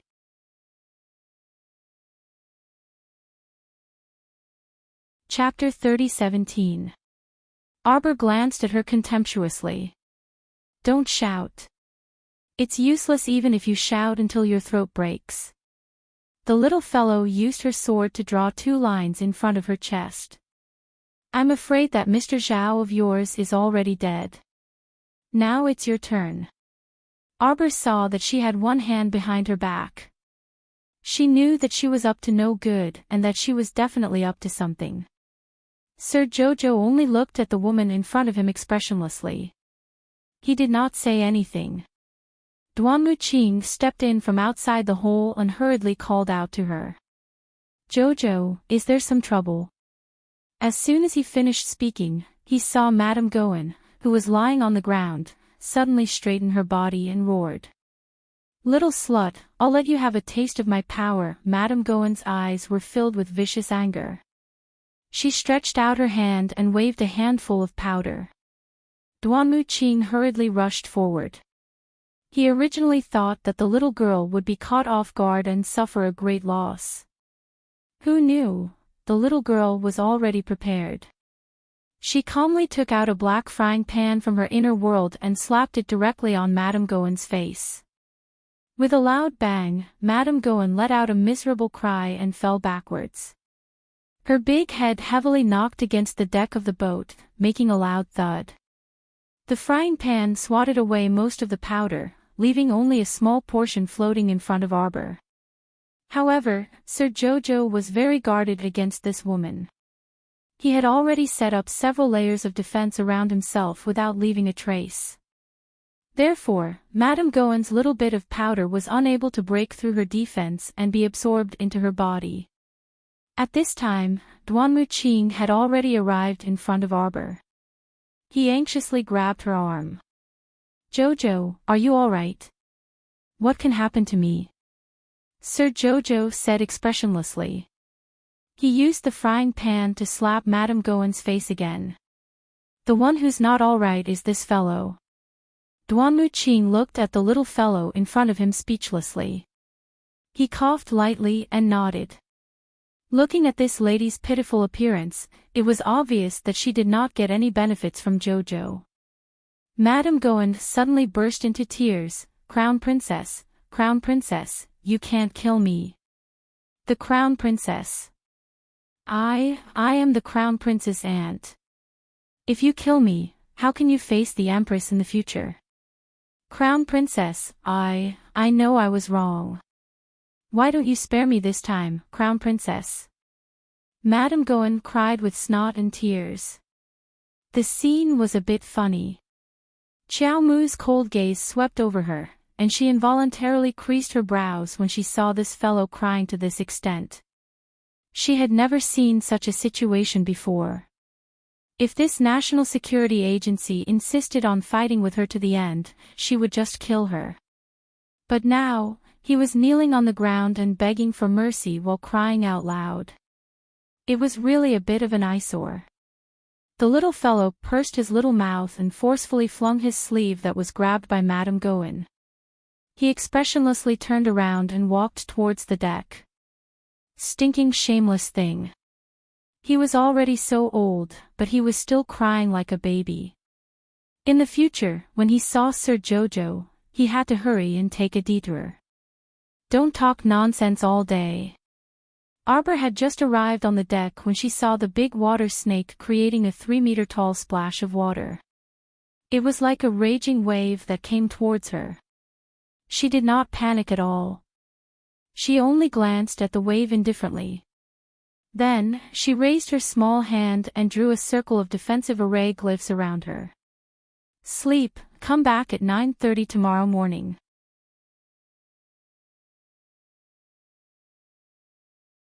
Chapter 30:18. Bang! While water splashed everywhere, Arbor had already flashed out like a bolt of lightning. The teleportation talisman flashed and disappeared, allowing Arbor to suddenly stand on the ship's railing. The river breeze brushed against Arbor's face, and her skirt fluttered. Arbor's black hair fluttered slightly, and the 3-foot-long sword in her hand glinted coldly. Her icy eyes had already met the great snake's gloomy eyes. Hiss! The little white snake on her wrist swiftly slithered and abruptly opened its towering mouth, biting at the oncoming great water snake. That great water snake certainly didn't expect the little girl to have a great snake sacred beast coiled around her body. It seemed to be taken aback for a split second, and its snake head abruptly tilted to the side as it retreated in alarm. However, it was already too late. The little white snake's towering snake head had already lifted up, and its mouth bit down on the great water snake's vital point like a whirlwind sweeping away clouds. Chief, the great water snake hissed and swayed its body repeatedly, retreating with all its might in alarm, wanting to continue retreating back into the river to hide. At this time, the little white snake had already transformed into a great void serpent several dozen meters long, so how could it allow this guy to continue escaping? The little white snake opened its mouth and bit down on a square inch below the great water snake's head. In less than a few seconds, black smoke billowed out from the water snake's body, eyes, and mouth in wisps. That appearance was a bit frightening. After Mo Lien and the others finished dealing with the night cowbirds below, they turned around to look at the ship's railing. They saw the little stoic standing there like an expressionless little puppet. Her pitch-black eyes didn't move in the slightest under the night sky.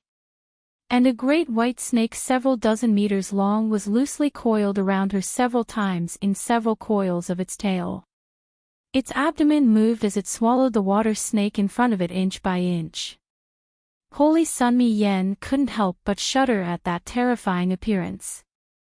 The students of the other academies couldn't help but scatter like birds and beasts, shivering as they hid behind the destroyed cabins and by the broken wooden windows, watching the scene in front of them in horror.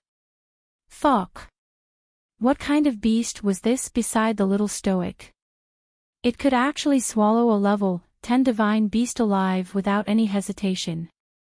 Wasn't this too cruel? On the other hand, Xiaomu creased her brows. Seeing that the white snakelet had already swallowed 2/3 of the large water snake, its stomach rumbling, she couldn't resist stroking the white snakelet as she muttered to herself, "Too full, spit it out." Finally, the little white snake swallowed the big water snake whole, including its skin and bones. The snake's belly bulged, and it even burped a few times. Crown Prince Mo and Duan Yu looked at each other, both at a loss for words. Burp.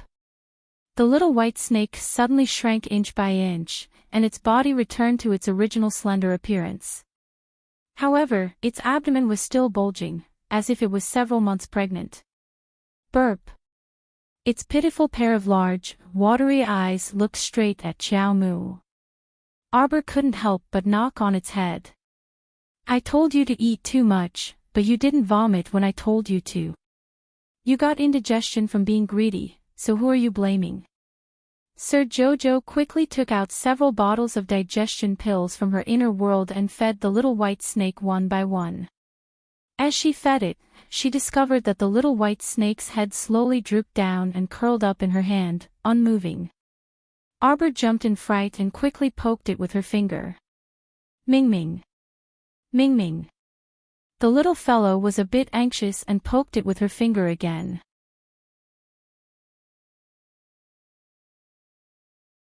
Chapter 30:19. Ming Ming. At this time, Mo Lien and Duan Yu had already jumped out of the water. Under the night wind, the water droplets on their bodies were slightly flung off, and with the evaporation of spiritual energy, the water droplets on their clothes instantly dried. "Jojo, don't be anxious." Mo Lien flashed to her side and gently grasped her hand. The little white snake swallowed a level 10 divine beast's flesh and crystal core, so it needs some time to digest. "I reckon this sacred beast is about to advance," Duan Yu said. "Master, it looks like Mingming is about to advance. Put it on planet Shaji for its advancement." The sapling Chocho's words soon confirmed their conjecture. Xiao Mu nodded and fed the white snakelet several more pills to aid in digestion and advancement. Only then did she put it away on Shaji planet and have the sapling Chocho find an open space for it to prepare for its advancement. Chocho solemnly said, "Master, Mingming will probably need to sleep for a while. That divine beast is very helpful for its advancement, but it needs some time just to digest it." At this time, Arbor also discovered that the great ape on Fish Orchid Planet was pounding its chest and stamping its feet while howling at the sky. Arbor expressionlessly communicated with the sapling mentally. "What is it doing?" Chocho chuckled mischievously. "The great ape is at the pinnacle of spirit beasts, so it needs some divine beast bloodline to advance." Realization dawned on Arbor. He didn't expect that the little white snake would swallow a level 10 divine beast in one go, so it naturally couldn't squeeze out any bloodline. Arbor was a bit curious. Does a spirit beast have to have a divine beast bloodline to advance to a divine beast? Of course. The sapling quickly explained to the little master.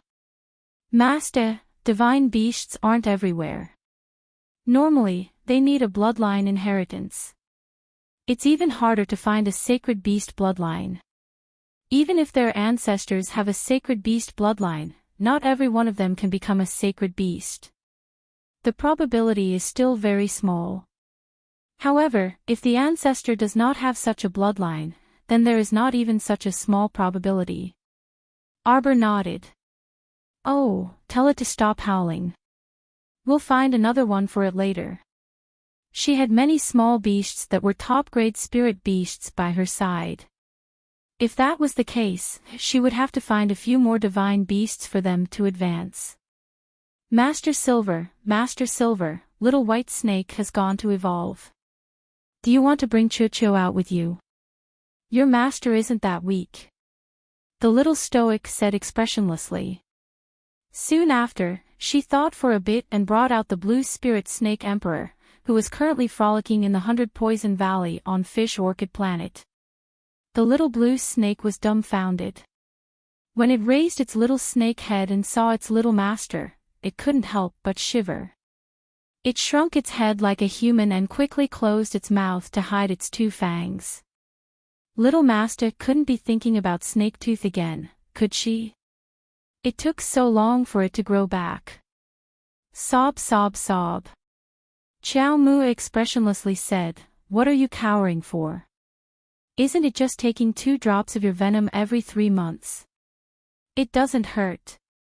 The little blue snake blinked its dog eyes cutely and rolled around in her hand like a corpse. Then, its snake body stiffened with its belly facing the sky without any integrity. Duan Yu couldn't help but twitch his mouth when he saw this. He exchanged a glance with Mo Lien next to him. Were the beasts by Jojo's side also lacking in integrity? Mo Lien gave him an especially annoying look. Thankfully, his Sir Jojo didn't like little beasts that acted cute. Otherwise, these stinky things might have to compete with him for favor.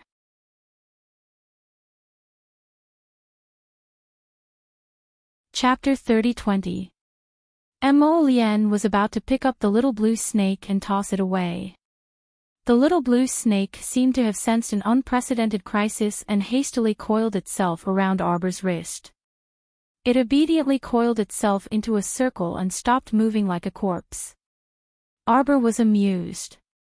He looked down at the little blue snake before looking up at Mo Lien and Duan Yu.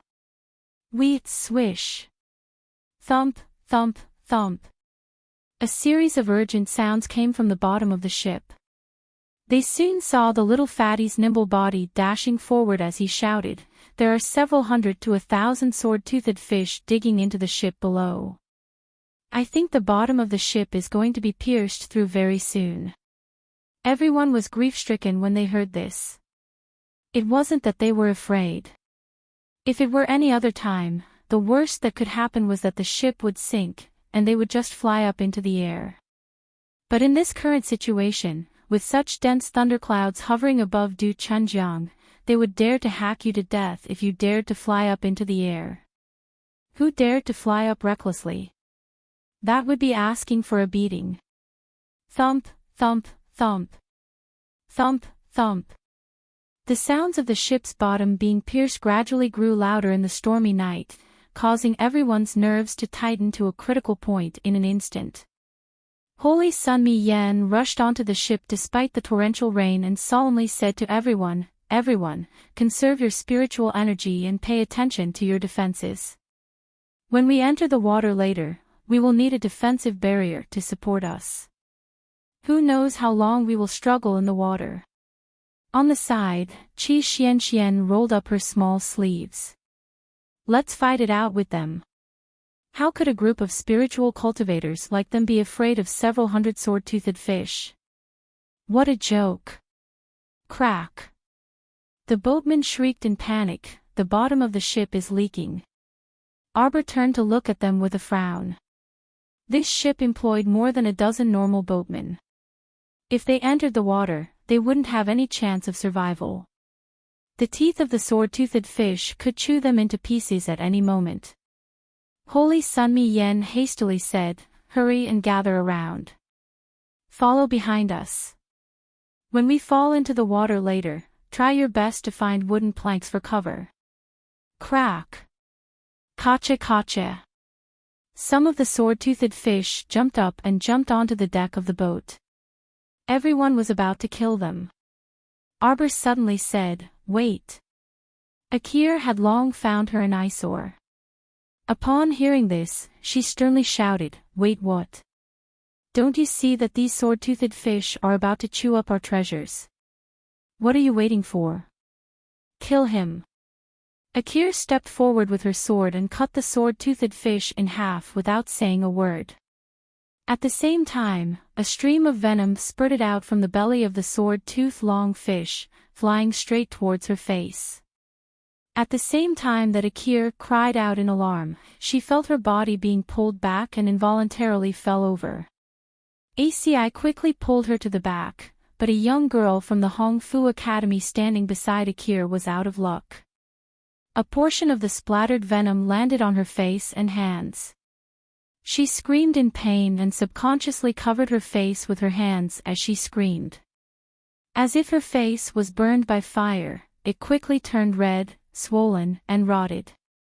A piece of flesh from her chin fell to the ground with a plop, causing Akir to widen her eyes in horror. This venom was so terrifying. Arbor quickly stepped forward, pulled out a silver needle, and pricked the girl a few times. Then, he stuffed a pill into her mouth and said with a solemn expression, "Swallow it."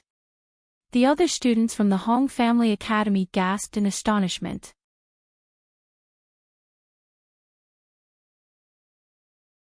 Chapter 30-21. The girl reflexively swallowed the pill, and the rotting condition on her face improved slightly. It didn't continue to worsen. However, when everyone saw her face, they couldn't help but gasp.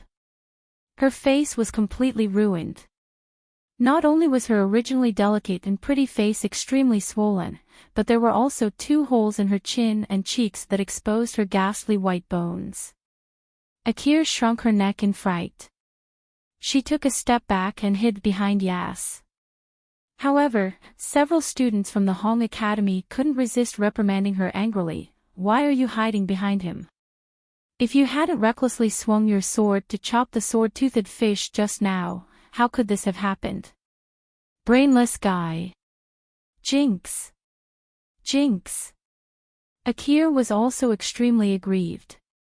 How could she have known that the sword-toothed fish was so disgusting that there was actually a bag of poison hidden in its stomach? How could it give someone such a thing before it died? Did they think she was willing? It wasn't like she did it on purpose. The disfigured girl covered her face with her hands and sobbed. Arbor was a bit vexed and couldn't resist shouting, "All of you, shut up." She threw a medicine bottle to the girl. "Apply it once in the morning and night. You'll recover after a month." Everyone looked at her in a daze. They saw that the little stoic still didn't have much of an expression, and her gaze was even colder as it swept over the sobbing girl. Her gaze was really cold. This was what everyone thought in their hearts. That girl dazedly clutched the medicine bottle in her hand and raised her head to glance at the little stoic. At first, she was frightened by the little stoic's cold gaze, and then she felt as if a warm current flowed into her heart. The girl inexplicably felt that although the stoic face in front of her was young, for some reason, it made people want to trust her unconditionally. Thank you." The girl pursed her lips, her voice as weak as a mosquito's bite. After this incident, Akir also quieted down.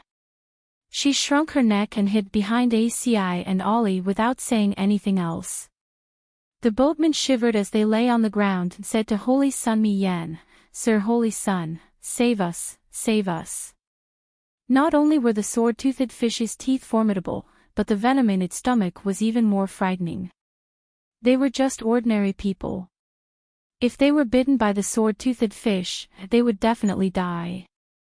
However, if the venom accidentally splashed onto them when they were slaughtering the saber-toothed long fish, then with their identities as ordinary people, they might not even be as good as the young girl and would die in a matter of minutes. Holy Sun Mi Yan's expression was also rather grave. He turned to look at the little stoic and asked gravely, "Do you have any methods?" Inexplicably, he felt that this little girl, who was full of treasures, should have a way to help everyone out of this predicament. The little fellow raised her eyebrows and glared at him. "Didn't you bring this disaster upon yourselves? Now that you can't control yourself, you want to ask me for help?" Holy Sun Mi Yen said, "Is there a misunderstanding? Now we're all in the same boat." Was he crazy to attract these things to harm everyone, including himself? Humph. The little stoic rolled her eyes at him. "You don't know how to cause trouble, but don't tell me other people can't." Holy Sun Mi Yen reflexively glanced at the silent holy nun Nye Yaoguang. For some reason, he had an intuition that the little stoic was targeting the holy nun.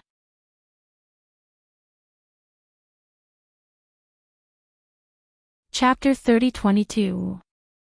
Holy Nun Nye Yaoguang, on the other hand, was looking down without any expression on her face. When she saw the Holy Sun's gaze, she bowed and said respectfully, "Holy Sun, let us go down and slaughter the sword-toothed fish."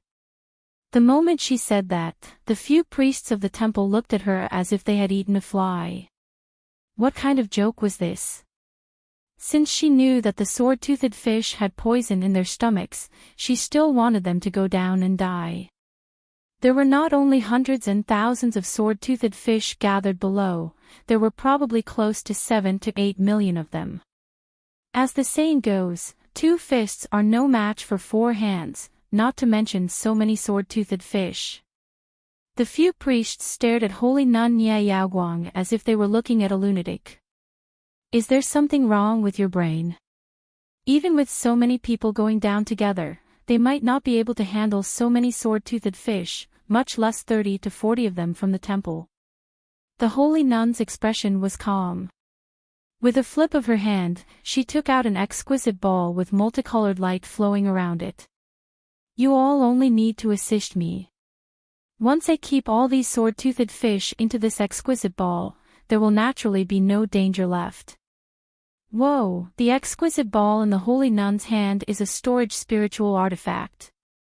Everyone's eyes lit up as they landed on her hand. That storage spiritual artifact looked like it was overflowing with light. From the outside, it looked very beautiful. On the other hand, Mo Lien merely glanced at her before curling his lips slightly and shifting his gaze away. The little fellow tugged at her husband's sleeve curiously. Lien, is her exquisite ball very powerful? The material is not bad, but the forging standard is a little bad. Mo Lien whispered in her ear. This exquisite ball is made from deep-sea cold iron, and there are more than 10 kinds of good materials in it. Previously, when we were forging weapons for Little Fatty and the rest, if we could have 3 or 4 of them, we could have forged their weapons into level 15 divine artifacts. What a pity. Arbor blinked. In that case, the material of this exquisite ball is good, but the forging is not satisfactory. Mo Lien nodded and murmured something into her ear. Afterwards, he winked at her with an expression of watching a good show. A faint smile appeared on the little fellow's stoic face, and he nodded his head with a grin.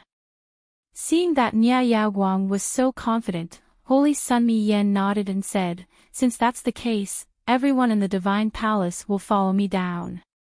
Assist the Saintess in keeping these sword-toothed fish into the exquisite orb." Saintess Nya Yaoguang was a little excited, even though she didn't show it on her face. She thought to herself that if she could subdue these sword-toothed fish that had sharp teeth and could spit poison, she would naturally be able to kill a lot of enemies in the water in a matter of minutes.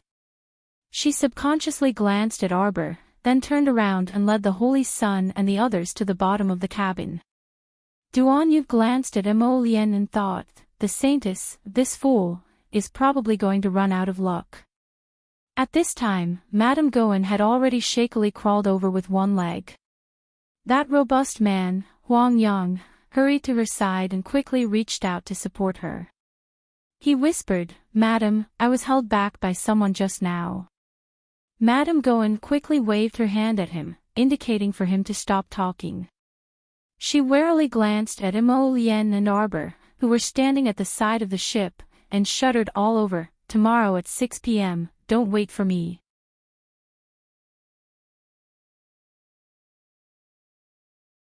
Chapter 30-23. Right now, she was truly a bit fearful of this stoic face. She secretly made up her mind to avoid provoking this little stoic if she could in the future.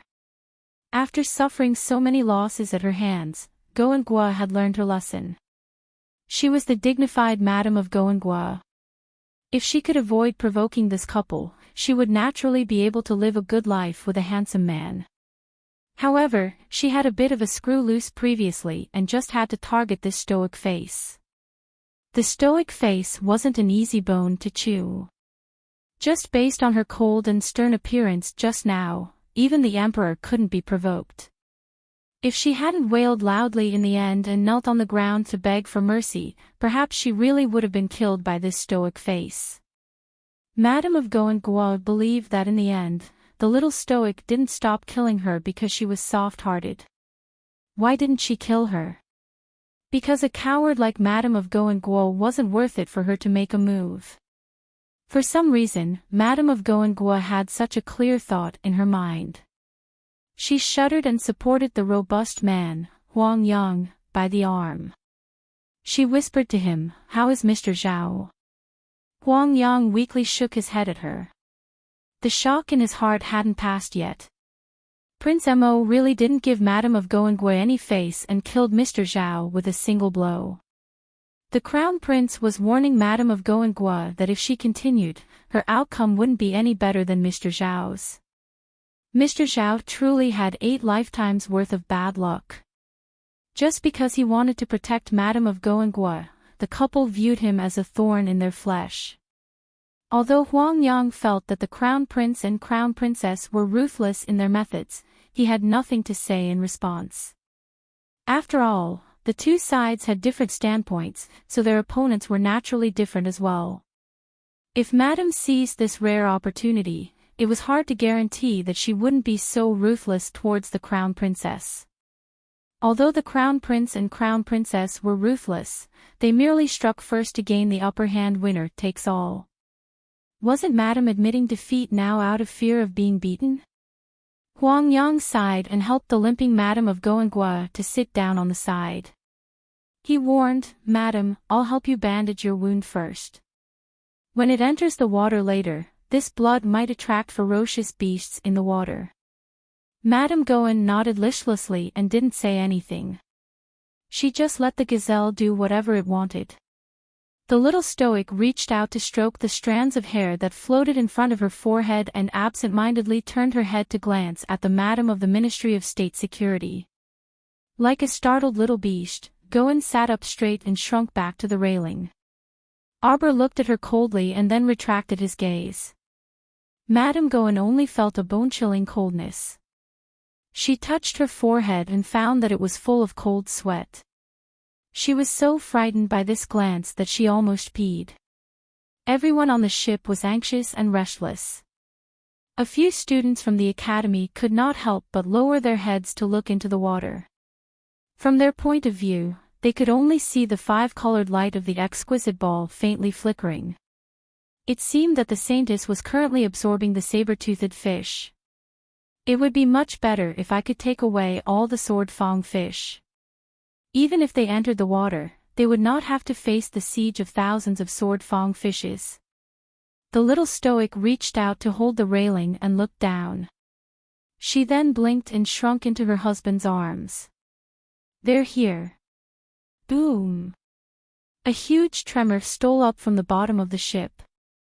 Everyone, who was brimming with anticipation, was instantly stupefied by this sound. They only felt the ship violently shake and tremble. The ship, which was riddled with holes, disintegrated in an instant.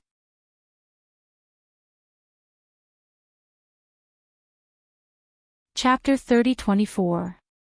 Ah! Caught off guard, everyone fell into the water like dumplings. Sir Jojo stretched out his leg and stepped on a small piece of floating wooden lattice window. He looked around and saw that Mo Lien was busy keeping the broken pieces of the exquisite ball. Countless sword-toothed fishes jumped up and down beside his feet. When they touched the wall of fire that rose from his feet, they hurriedly retreated. Xiao Mu waved her hand, and a blank storage talisman emitting a purple light flew out from her inner world. It circled around her before abruptly stopping in front of her. The peerless purple talisman shone brightly. At the same time, countless sword-toothed fishes were sucked into the talisman and circled in the air. Waves of sword-toothed fishes were all sucked into the peerless purple talisman. The flustered boatmen had just thought that their lives were over when they saw such a shocking scene in front of them. For a moment, they did not know if they were overjoyed or overjoyed. They looked at Sir Jojo in a daze and could not say a word for a long time. After Arbor sucked the last sword-toothed fish into the purple talisman, she stretched out her hand and pinched the talisman in her hand. Everyone heaved a sigh of relief. Their gazes landed on the expressionless young lady and thought to themselves, "This young lady looks cold but her heart is not cold." This action really saved the majority of people. At this moment, many people fell into the water because there were no wooden planks to step on. Luckily, all the sword-toothed fishes in the water were sucked away by Arbor. Hence, there was no more trouble. At the same time, Saintess Niayaguang, whose hair was in a mess, rushed out from the bottom of the boat with a pale face. At this moment, she was dripping with water. It was unknown whether it was because of the cold or because she was trembling in fear. Her face was very pale and her body could not stop trembling. Recalling her previous actions, Nia Yaguang's face was pale. Behind her, Holy Sun Mi Yen and more than 30 god disciples also jumped out. Their faces were also very pale. When they were underwater, Saintess Nia Yaguang had indeed kept most of the saber-toothed long fishes into the exquisite ball. Everyone was overjoyed and felt that the Saintess was very reliable. She had actually thought of such an idea. And the result? In the end, halfway through, the Saintess's expression changed greatly. The exquisite orb in her hand had actually exploded. It exploded. Holy Sun Mi Yen and the followers of the divine halls were caught unprepared. While setting up multiple defensive shields, they tried their best to escape and were almost besieged by the fishes. It was a close call. Before they even returned to the Red River Canyon, 5 or 6 of the god's disciples of the Divine Hall had already died. He did not die in the hands of a spirit beast or a divine beast. If this were to spread out, people would laugh their heads off. He was actually killed by the exquisite ball in the hands of the saintess. With a sullen face, Holy Sun Mi Yen glares at the unreliable saintess Nia Yaoguang. At this moment, Nia Yaoguang's face was also green and white. He still had lingering fears.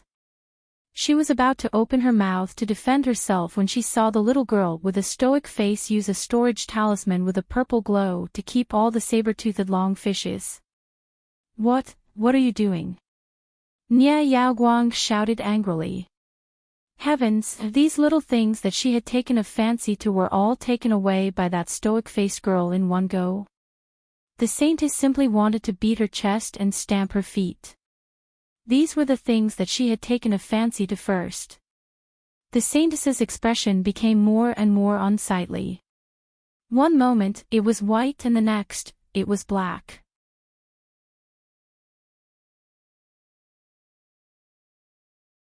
Chapter 30-25.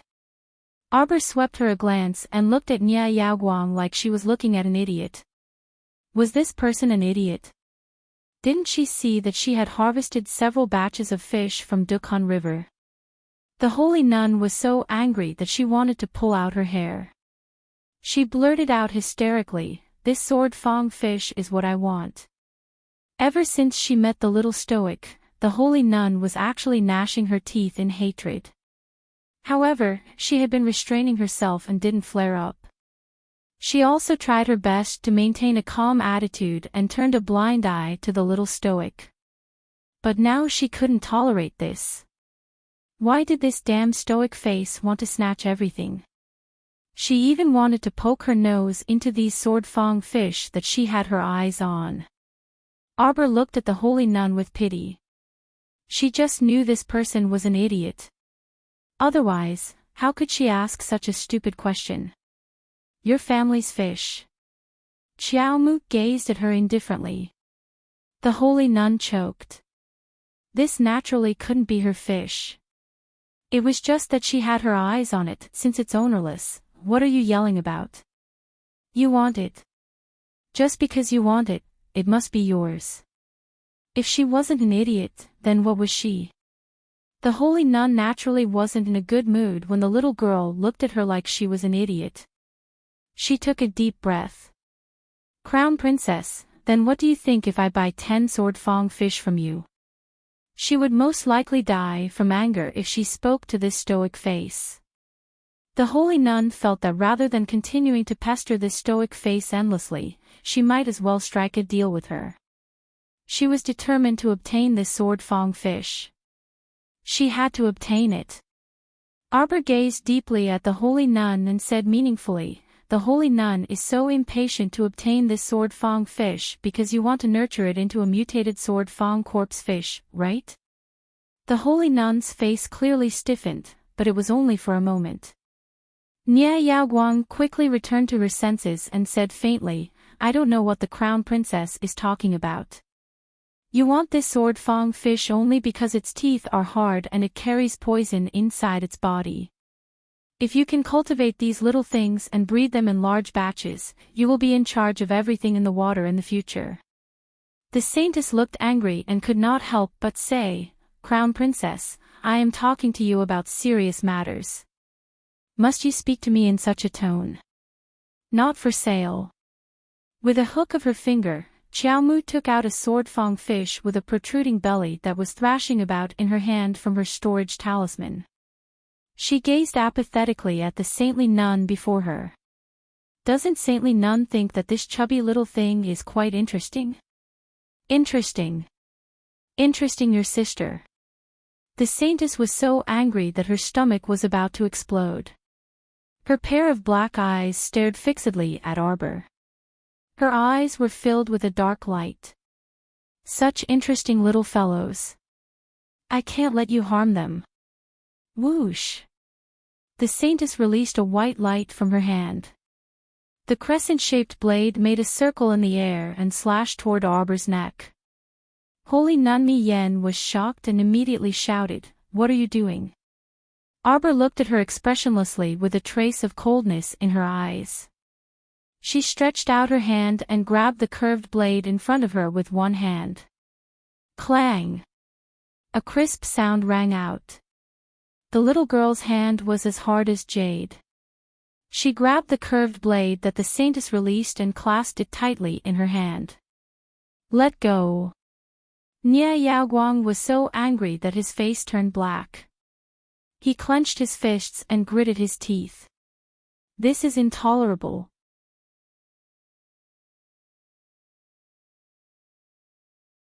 Chapter 30-26.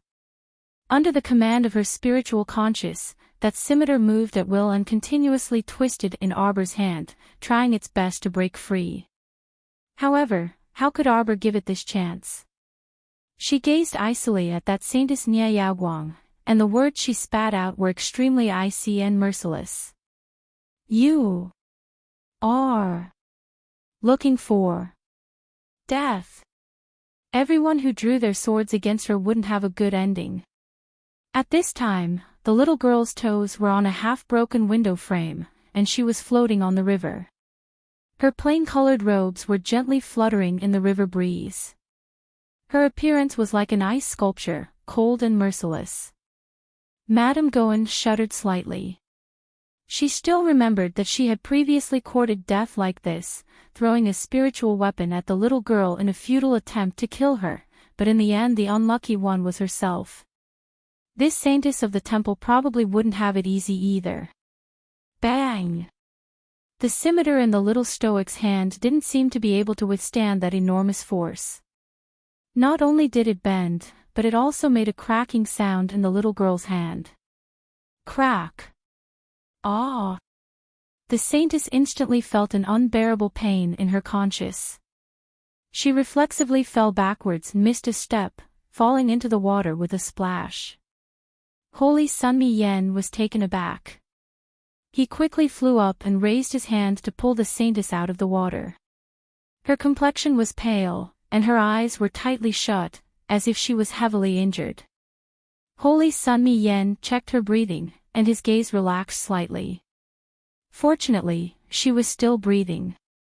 At least she wasn't dead, so everything was still manageable. He turned to look at the little stoic and said sullenly, "Crown Princess, please don't lower yourself to the saintess's level if she has offended you." Arbor's expression froze, and she tossed away the scimitar that had turned into scrap metal. "Hand it over." Holy Sunmi Yan's heart involuntarily sank. He finally understood the little girl in front of him. Whoever came to provoke her, she would kill that person to settle the matter once and for all.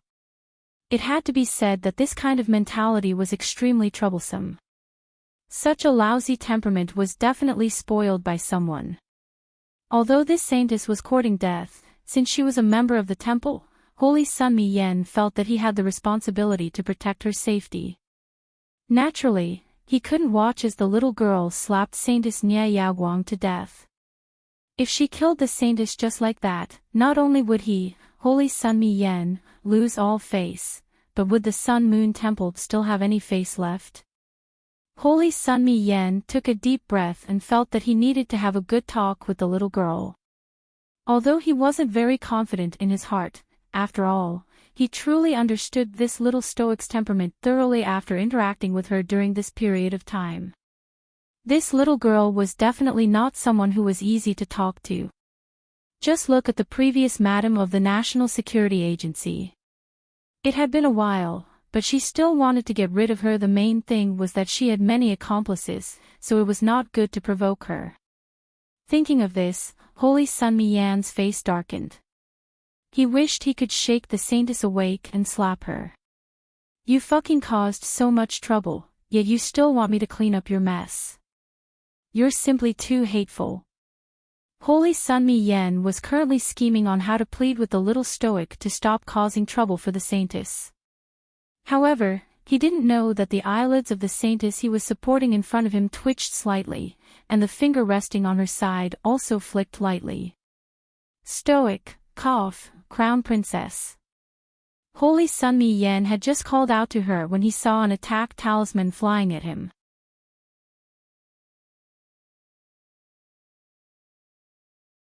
Chapter 30-27. Holy Sun Mi Yen was startled and subconsciously retracted his finger. Then he remembered that the holy nun was unconscious. If he retracted his hand, the holy nun would fall backwards. Holy Sun Mi Yen didn't hear the sound of falling into the water. He looked down and was shocked.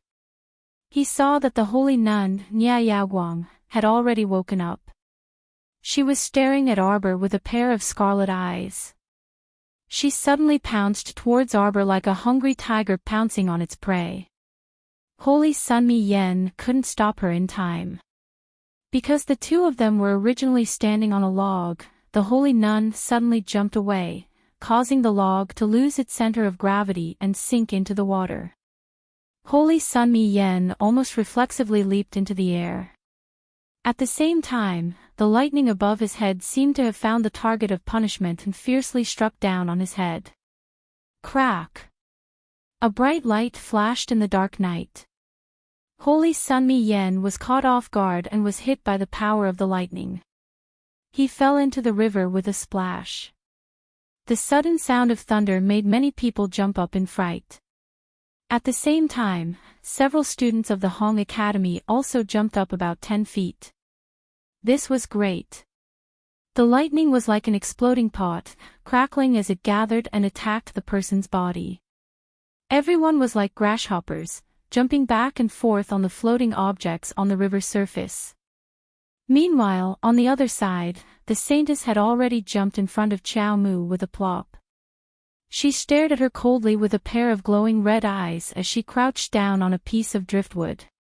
She was like a crazed wild beast, as if she wanted to bite Qiao Mu's throat in half with a bite.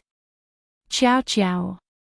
As Mo Lien flew over, he naturally became the target of the lightning bolt's concentrated bombardment. Arbor didn't panic at all. She just looked coldly at the holy nun, Nya Yaoguang. Tisk, her cold voice slightly raised, appearing particularly clear under the night sky. So it's a corpse puppet that is evolving. I really underestimated you before. She hit it really well. At this time, the holy nun's appearance had changed a bit. Not to mention her eyes had turned red, there were even short fangs protruding from the corner of her mouth. Tian Yun's experiment began to make progress. Qiao Mu felt rather gloomy in her heart. This saintess usually looked like an ordinary person. No one would think that she was different from the rest. Moreover, she might even be able to control the corpse poison in her body. That was why she was able to release the corpse poison with such precision, causing her body to undergo a transformation. Boom! Nya Yaoguang seemed to have gone berserk. He punched down, and the river water turned into a piece of sky, sweeping towards Arbor. This unforeseen event happened too quickly. By the time Mo Lien, Duan Yu, and the others flew over one after another, Arbor's figure had already been washed away by that monstrous wave. Saintess Nya Yaoguang's eyes glowed with a crimson-red light. Roar! After a sharp howl, some of the lower-level spirit masters spat out blood and their eardrums hurt. Holy Sun Mi Yen, who had just come out of the water, looked at Holy Nun Nya Yaoguang in shock. He didn't know what to think, but his expression was so shocked that he was almost speechless. Heavens! What kind of monster was that? Holy Sun Mi Yen suddenly recalled the little stoic's mocking words to him.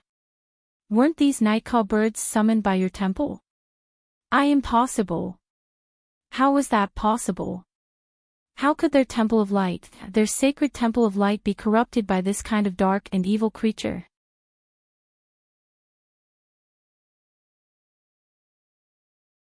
Chapter 30-28. Holy Sun Mi Yen was extremely conflicted. He felt that the little stoic must be slandering him, but he also felt that with the little stoic's aloof and arrogant personality, she would disdain to lie. Holy Sun Mi Yen only felt his entire body turn ice cold, and he hastily kicked his legs and paddled forward. Meanwhile, Mo Lien, Duan Yu, and the others swiftly moved on the river surface. Following closely behind were bolts of lightning that struck around everyone. Because of their leaping movements, the lightning enveloping the river surface collectively erupted, and the others also met with misfortune. The nether leopard that had just surfaced was instantly struck into the water by a bolt of lightning. The feeling of the electric current sizzling chaotically in his body was especially satisfying. Qin Xian grabbed Qin Jiu's arm and scuttled out of the water. Before he could say anything, he was nearly struck by a bolt of lightning. He hastily tossed little Jiu out and also dodged to the side. That bolt of lightning just happened to land between the two of them, directly pulverizing a dilapidated piece of wood. Qin Jiu sprawled on the water's surface and didn't dare to move, but his entire body involuntarily shuddered. Fuck! This bolt of lightning was truly ferocious. Where's second brother? Eldest young Sir Qin couldn't resist asking. Qin Jiu sprawled there and repeatedly shook his head. No, I don't see second brother. Damn it, eldest young Sir Qin couldn't resist gritting his teeth and turned to glare at the saintess gravely. Qin Jiu didn't dare to move at all and repeatedly asked, Big brother, what's up with that woman just now? The eldest young sir shook his head and turned to look at the people beside him. We have to leave this place as soon as possible. This bolt of lightning only floats on the water surface. I think it's more appropriate for us to hold our breath and swim for a while, the two young sirs from the Dou family hastily said. It's all that damn stoic face's fault. Zhongli Jiwei was almost struck by a bolt of lightning, and she angrily punched the water surface. If she hadn't angered the saintess, why would the saintess transform into a monster and cause everyone to be in a mess? Enough, what's the use of complaining over there? Shen Baojia shrieked in exasperation, hurry and swim forward. A scene appeared on the Duchun River. All the people who had fallen into the river sank into the water under the intertwining lightning. They paddled with all their might, trying their best to escape. On the other hand, Mo Lien, Duan Yu, and Duan Muqing's group had shouldered 70 to 80% of the lightning bolts. It couldn't be helped. This group of people committed crimes against the wind and openly leaped in midair, completely ignoring Du Chuanjiang's clear order that prohibited flying. It caused waves of thunder and lightning to bombard them with extreme indignation. They quickly chased after him, and Jojo subconsciously started to swim in the water after being hit by a huge wave. As soon as the little fellow entered the water, he felt like a fish in water. In the past, she didn't understand what was going on, but now she had some understanding. This probably had something to do with his bloodline. Therefore, when she was in the water, it was as if she was walking on flat ground. She could even breathe freely without any discomfort. Unexpectedly, a few rotten corpse crocodiles came out from the side and bit at her hands and feet. Arbor looked back and saw Nia Yaoguang popping out from behind her like a ghost. His pair of red eyes emitted an eerie, cold glint in the water, and his viciousness was threatening. Yet Xiao Mu merely pursed her small lips indifferently. With a light stomp of her foot, she shot out like an arrow. Those zombie crocodiles opened their mouths and bit down on empty air. The saintly nun's face was filled with disbelief.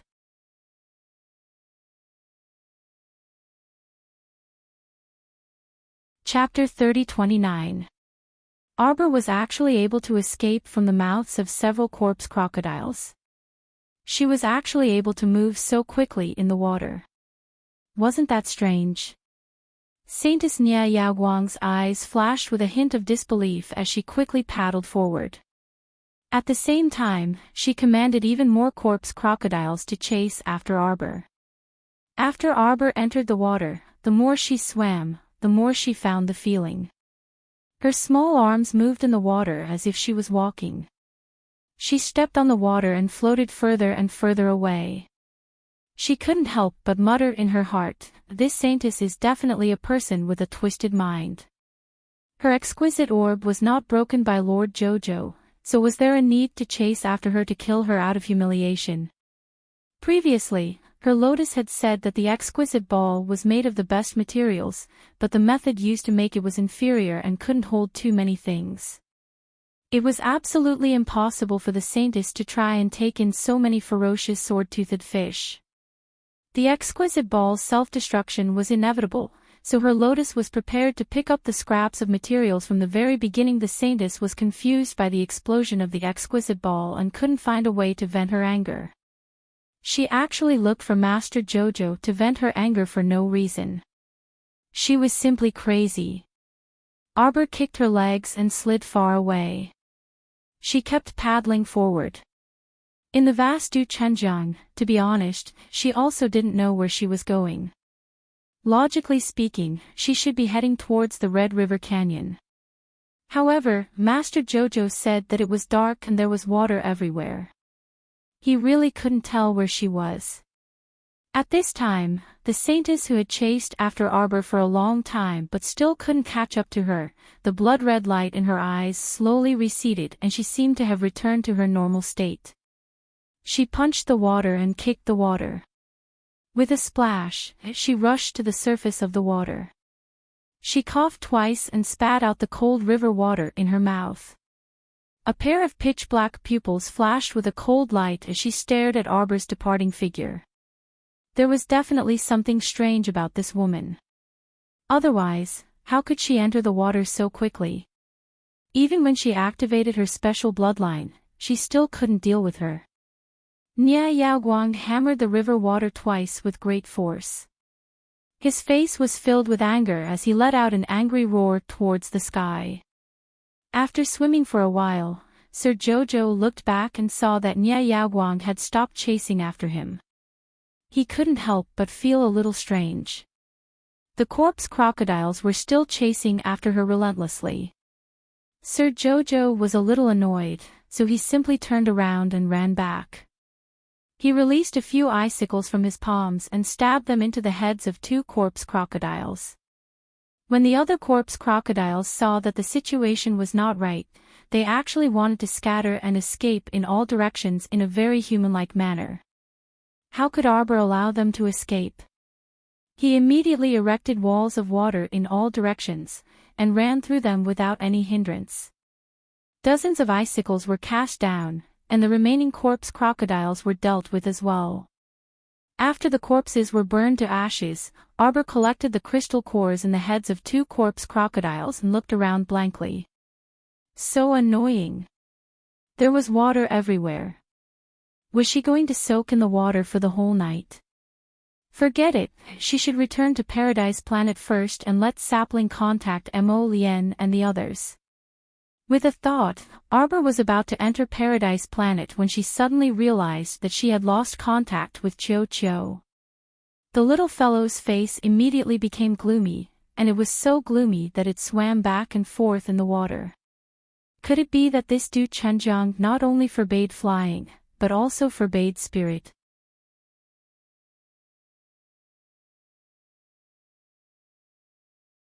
Chapter 30. Arbor tried 2 more times, but still couldn't get in. She couldn't help but sigh helplessly. Forget it, it's not hard to stay in the water anyway, so I'll just keep going. She wandered aimlessly for an entire night. Gradually, the horizon became a bit brighter. After soaking for an entire night, although she didn't feel uncomfortable, she still felt that she had to go ashore as soon as possible. This Du Chenjiang is really a damned place. Sir Jojo didn't like it very much. When a bit of red light faintly appeared in the distant horizon, the sky finally brightened. Arbor looked around blankly. She saw that the water was still, as if even the lightning above her head had disappeared.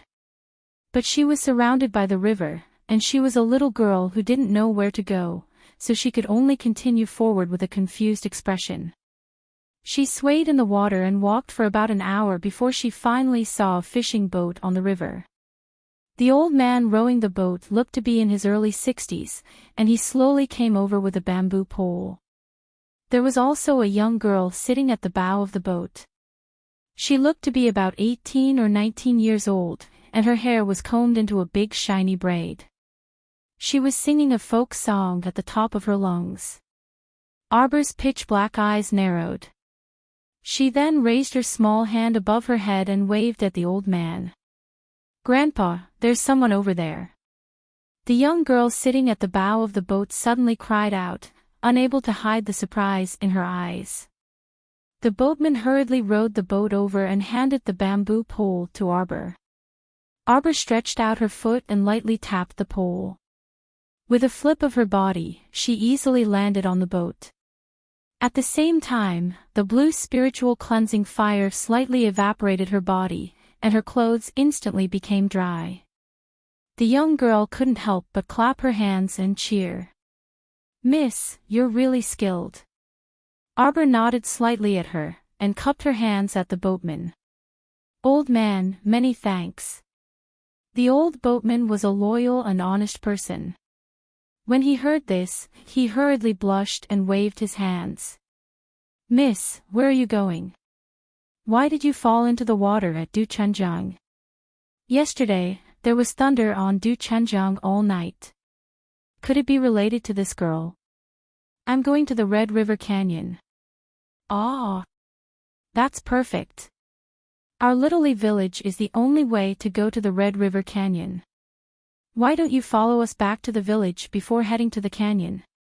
"But miss, it's very dangerous for you to go to the canyon alone."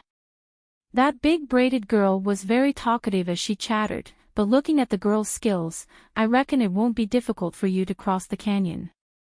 "Miss, are you going to the shrine?" "The shrine is in the depths of the Red River Canyon." The old man smiled helplessly and nodded apologetically at Arbor.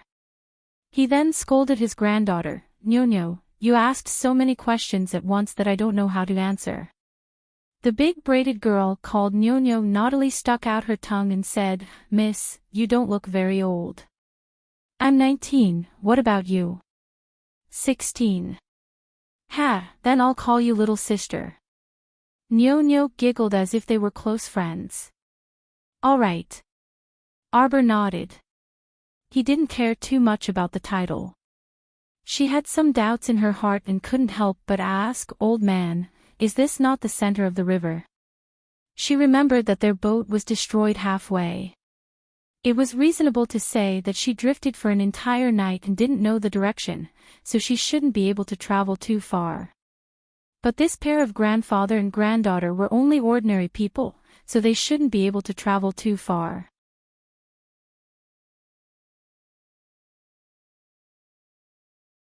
Chapter 30-31. The elderly man was taken aback, but then he said amiably, "We fish for a living, so we usually only move around the river banks. We naturally don't dare to go to the center of the river. There are layers of lightning there day and night, so normal people don't dare to rashly take risks."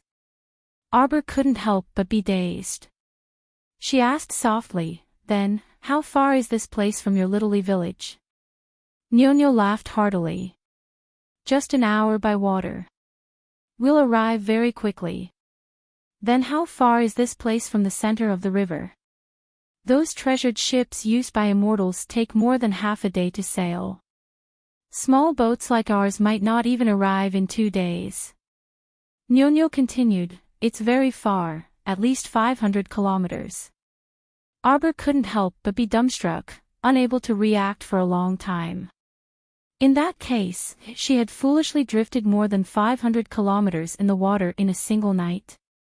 She didn't feel anything at all. She looked back blankly, thinking that it was no wonder she hadn't seen Mo Lien and Duan Yu's figures until now. She must have drifted too fast, so they simply couldn't catch up to her. But she really didn't feel anything at all. She didn't realize at all that she had traveled so far. Arbor instantly blushed with shame. She looked back at the boundless water and asked, "Sister Nyo-Nyo, from Du-Chun River to Red River Canyon, will we definitely pass by your village?" "Definitely." Nyo nodded vigorously. Then we must pass by. Immortals can't fly in this area. Arbor nodded. Why? Us older generations all say that there are immortals protecting the surrounding citizens in the river. The living people and sacrifices thrown into the river during Spring City's sacrificial ceremony have only raised a large water snake for many years. Arbor shook her head speechlessly, thinking that they definitely didn't know the reason, so she recounted everything she saw and heard on the way to Nyo. Nyo clicked her tongue repeatedly as she listened. She treated it as a fantasy story and listened with great interest. Little sister, your group is truly too amazing. The elderly man also kept sighing. So it's just feeding a ferocious beast. Those sacrifices that Spring City had consecrated for so many years were actually thrown to a beast. It truly left one speechless. Sister, Shaoli village is just up ahead. Arbor nodded and thought. Nyo said that Little village is the only way to Red River Canyon, so I'll wait at ease and wait for Mo Lien and the others to arrive. The old man pushed the bamboo pole to the shore. After the three of them went ashore, Arbor saw that although the village was small, it was very lively with people coming and going. Nyo and Grandpa are back. A fat woman greeted them with a smile, and her curious eyes wandered around Arbor. Sister Kofu. Who is this little girl? Mrs. Fu looked at Arbor curiously and couldn't help but ask. The main reason was that this little girl's appearance was too exquisite. In the surrounding villages, they had never seen such a delicate little girl. No matter who it was, they couldn't help but want to take a few more glances at her. Nyo smiled and pulled Arbor to her side. Relative, Sister Fu, we're in a hurry to go home. Make way, hee. Bah. The fat woman looked at the direction the three of them left and spat, her eyes darting around. This little girl is really good looking. I wonder where she's from. If she doesn't have any background. The fat woman looked up and almost fell over in fright. She saw a purple figure quietly appear in front of her.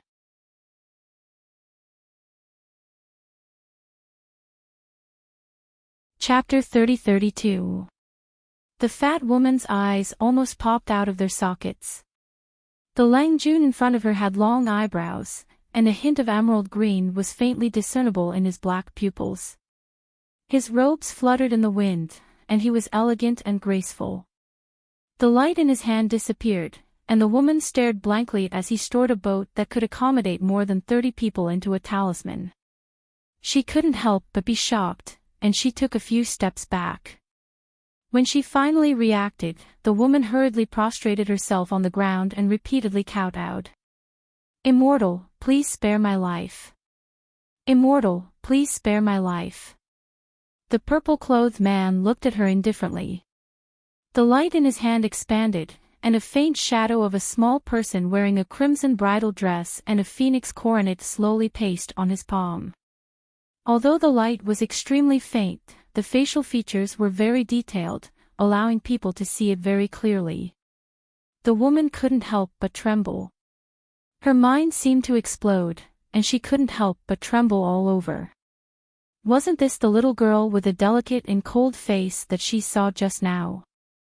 Looking at the appearance of this immortal-like man, could it be that the little girl ran away from the marriage, and he chased after her? He was chasing after his wife. Just now, she had the idea to introduce this little girl to the village head's foolish son and earn a generous commission. Her mother, it turned out that this little girl's background was so great. Her husband was an immortal-like figure. Damn it. Fortunately, she didn't make a move. Otherwise, her entire family might not be able to keep their lives. The woman broke out in a cold sweat in shock and fear. In her daze, she heard the man's cold voice. Have you seen it? The woman nodded repeatedly like a chick pecking at rice. She replied repeatedly, I just walked over. I went to old Mr. Wang's house at the east end of the village. It's his house. There's a big plum tree at the door. The man glanced at her indifferently, and reached out to take back the strolling little person.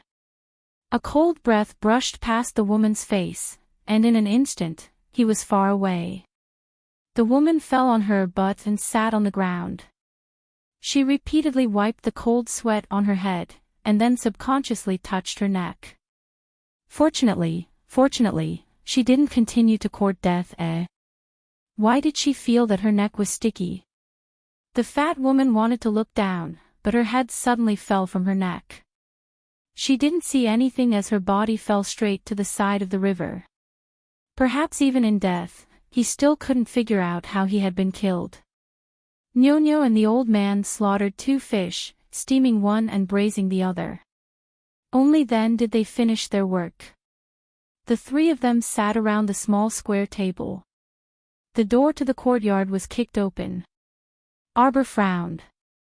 He got up and walked out of the house. He saw the man standing at the door. A pair of cold eyes stared straight at him. Her heart couldn't help but shrink slightly, and her entire body stiffened for a moment. She opened her mouth and said, "Why are you here?" A bolt of lightning was suddenly released from his hand, heading straight for the grandfather and grandson pair. "What are you doing?" Arbor hurriedly stepped in front of them, using the water spirit to block his spirit lightning, and took 2 steps back. A pair of big clear eyes instantly turned red with anger. The man raised the corner of his lips and sneered, "You've never been a sympathetic person. When did you become so soft-hearted?" Arbor looked at him coldly. "You speak as if you know me very well. We're not close." "Not close?" he sneered. "Probably not in this life." Arbor's eyes suddenly widened, staring straight at him.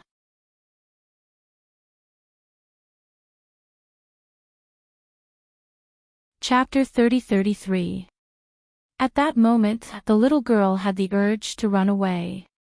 It was as if she had been seen through from top to bottom, from inside to outside, and she was caught off guard. She tried to secretly bring the old man and Ñoño back to Paradise Planet, but to no avail. Seeing Omega Kotoku's cold gaze fall on the 2 people, as if he was going to attack someone else, Arbor made a prompt decision and put the 2 people into a storage talisman. She didn't have time to explain anything to them. At the same time, Omega Kotoku had already rushed forward and grabbed Arbor's wrist. In the next second, he snatched the storage talisman that she didn't have time to put away. Tisk, the second young master, sneered and shook his head. "I didn't expect that my JoJo would be so kind one day." "Why? You have no enmity with them, so why do you have to be so aggressive?" Arbor looked coldly at the storage talisman floating up and down in the man's hand, and her heart was in a mess for a moment. What was this person trying to do? "Let's find a place to talk." "There's nothing to talk about between us." Xiaomu warily took a step back and tried to pull her wrist back from his grasp with all her might. However, his movements were very big, and he dragged Sir Jojo to his side. Xiaomu used a Herculean effort to prevent herself from rolling into his embrace. Her almond-shaped eyes were glaring angrily, and they contained deep indignation. "What are you doing?" "Talking about why you've been so wary of me since we first met. We didn't know each other at that time. Why do you always want to keep a respectful distance from me?" "Why?" His fingers seemed to brush her sideburns, and he said lightly, "Why do you want to run away?" Arbor saw that his eyes were deep, and a jade light flashed in his eyes. Although he was very good-looking, he inexplicably made people feel terrified. Her wrist stiffened slightly, and then she tried even harder to pull it out of his hand. "Let go of me. The lives of ordinary people are as insignificant as ants, aren't they?" A few wisps of purplish-blue light suddenly appeared between his fingers that held the talisman. "Take a guess. If I destroy this talisman, will the person inside still be able to keep his life?" Xiaomu snorted and looked at him silently, not saying a word. You must be thinking that with the quality of the purple talisman, it's impossible for me to destroy it. Gongzi Omega Kotoku suddenly smiled. His eyes seemed to be shining. He looked very gentle, but it made people feel cold. That's you. The second young master finally loosened his grip and let go of her wrist. He lowered his head to look at the bruise on her white wrist caused by his fingers and frowned in dissatisfaction. Just because you can't destroy it doesn't mean that I can't. Now, do you still want to run away? He flicked the talisman in his hand and looked at her indifferently. Ha! Xiao Mu coldly swept him a glance, and her figure slightly retreated 2 steps. Up to you. Gongzi Omega Kotoku's eyes moved slightly. He looked at the delicate girl in front of him and smiled. Jojo, is it really okay for you to be so cruel? Arbor looked at him coldly. After a while, she looked up and looked around. Since they're here, why don't you let them show themselves? Gongzi Omega Kotoku curled his lips and a faint smile flashed in his eyes. You're tuning into the LoveLore Library YouTube channel. We're so grateful for your support, and don't forget to subscribe to join us on this incredible journey through captivating stories. Your generosity through donations truly makes a world of difference, as it's the primary source of revenue that allows me to expand and enhance this channel for you. Thank you from the bottom of my heart for being a part of this adventure.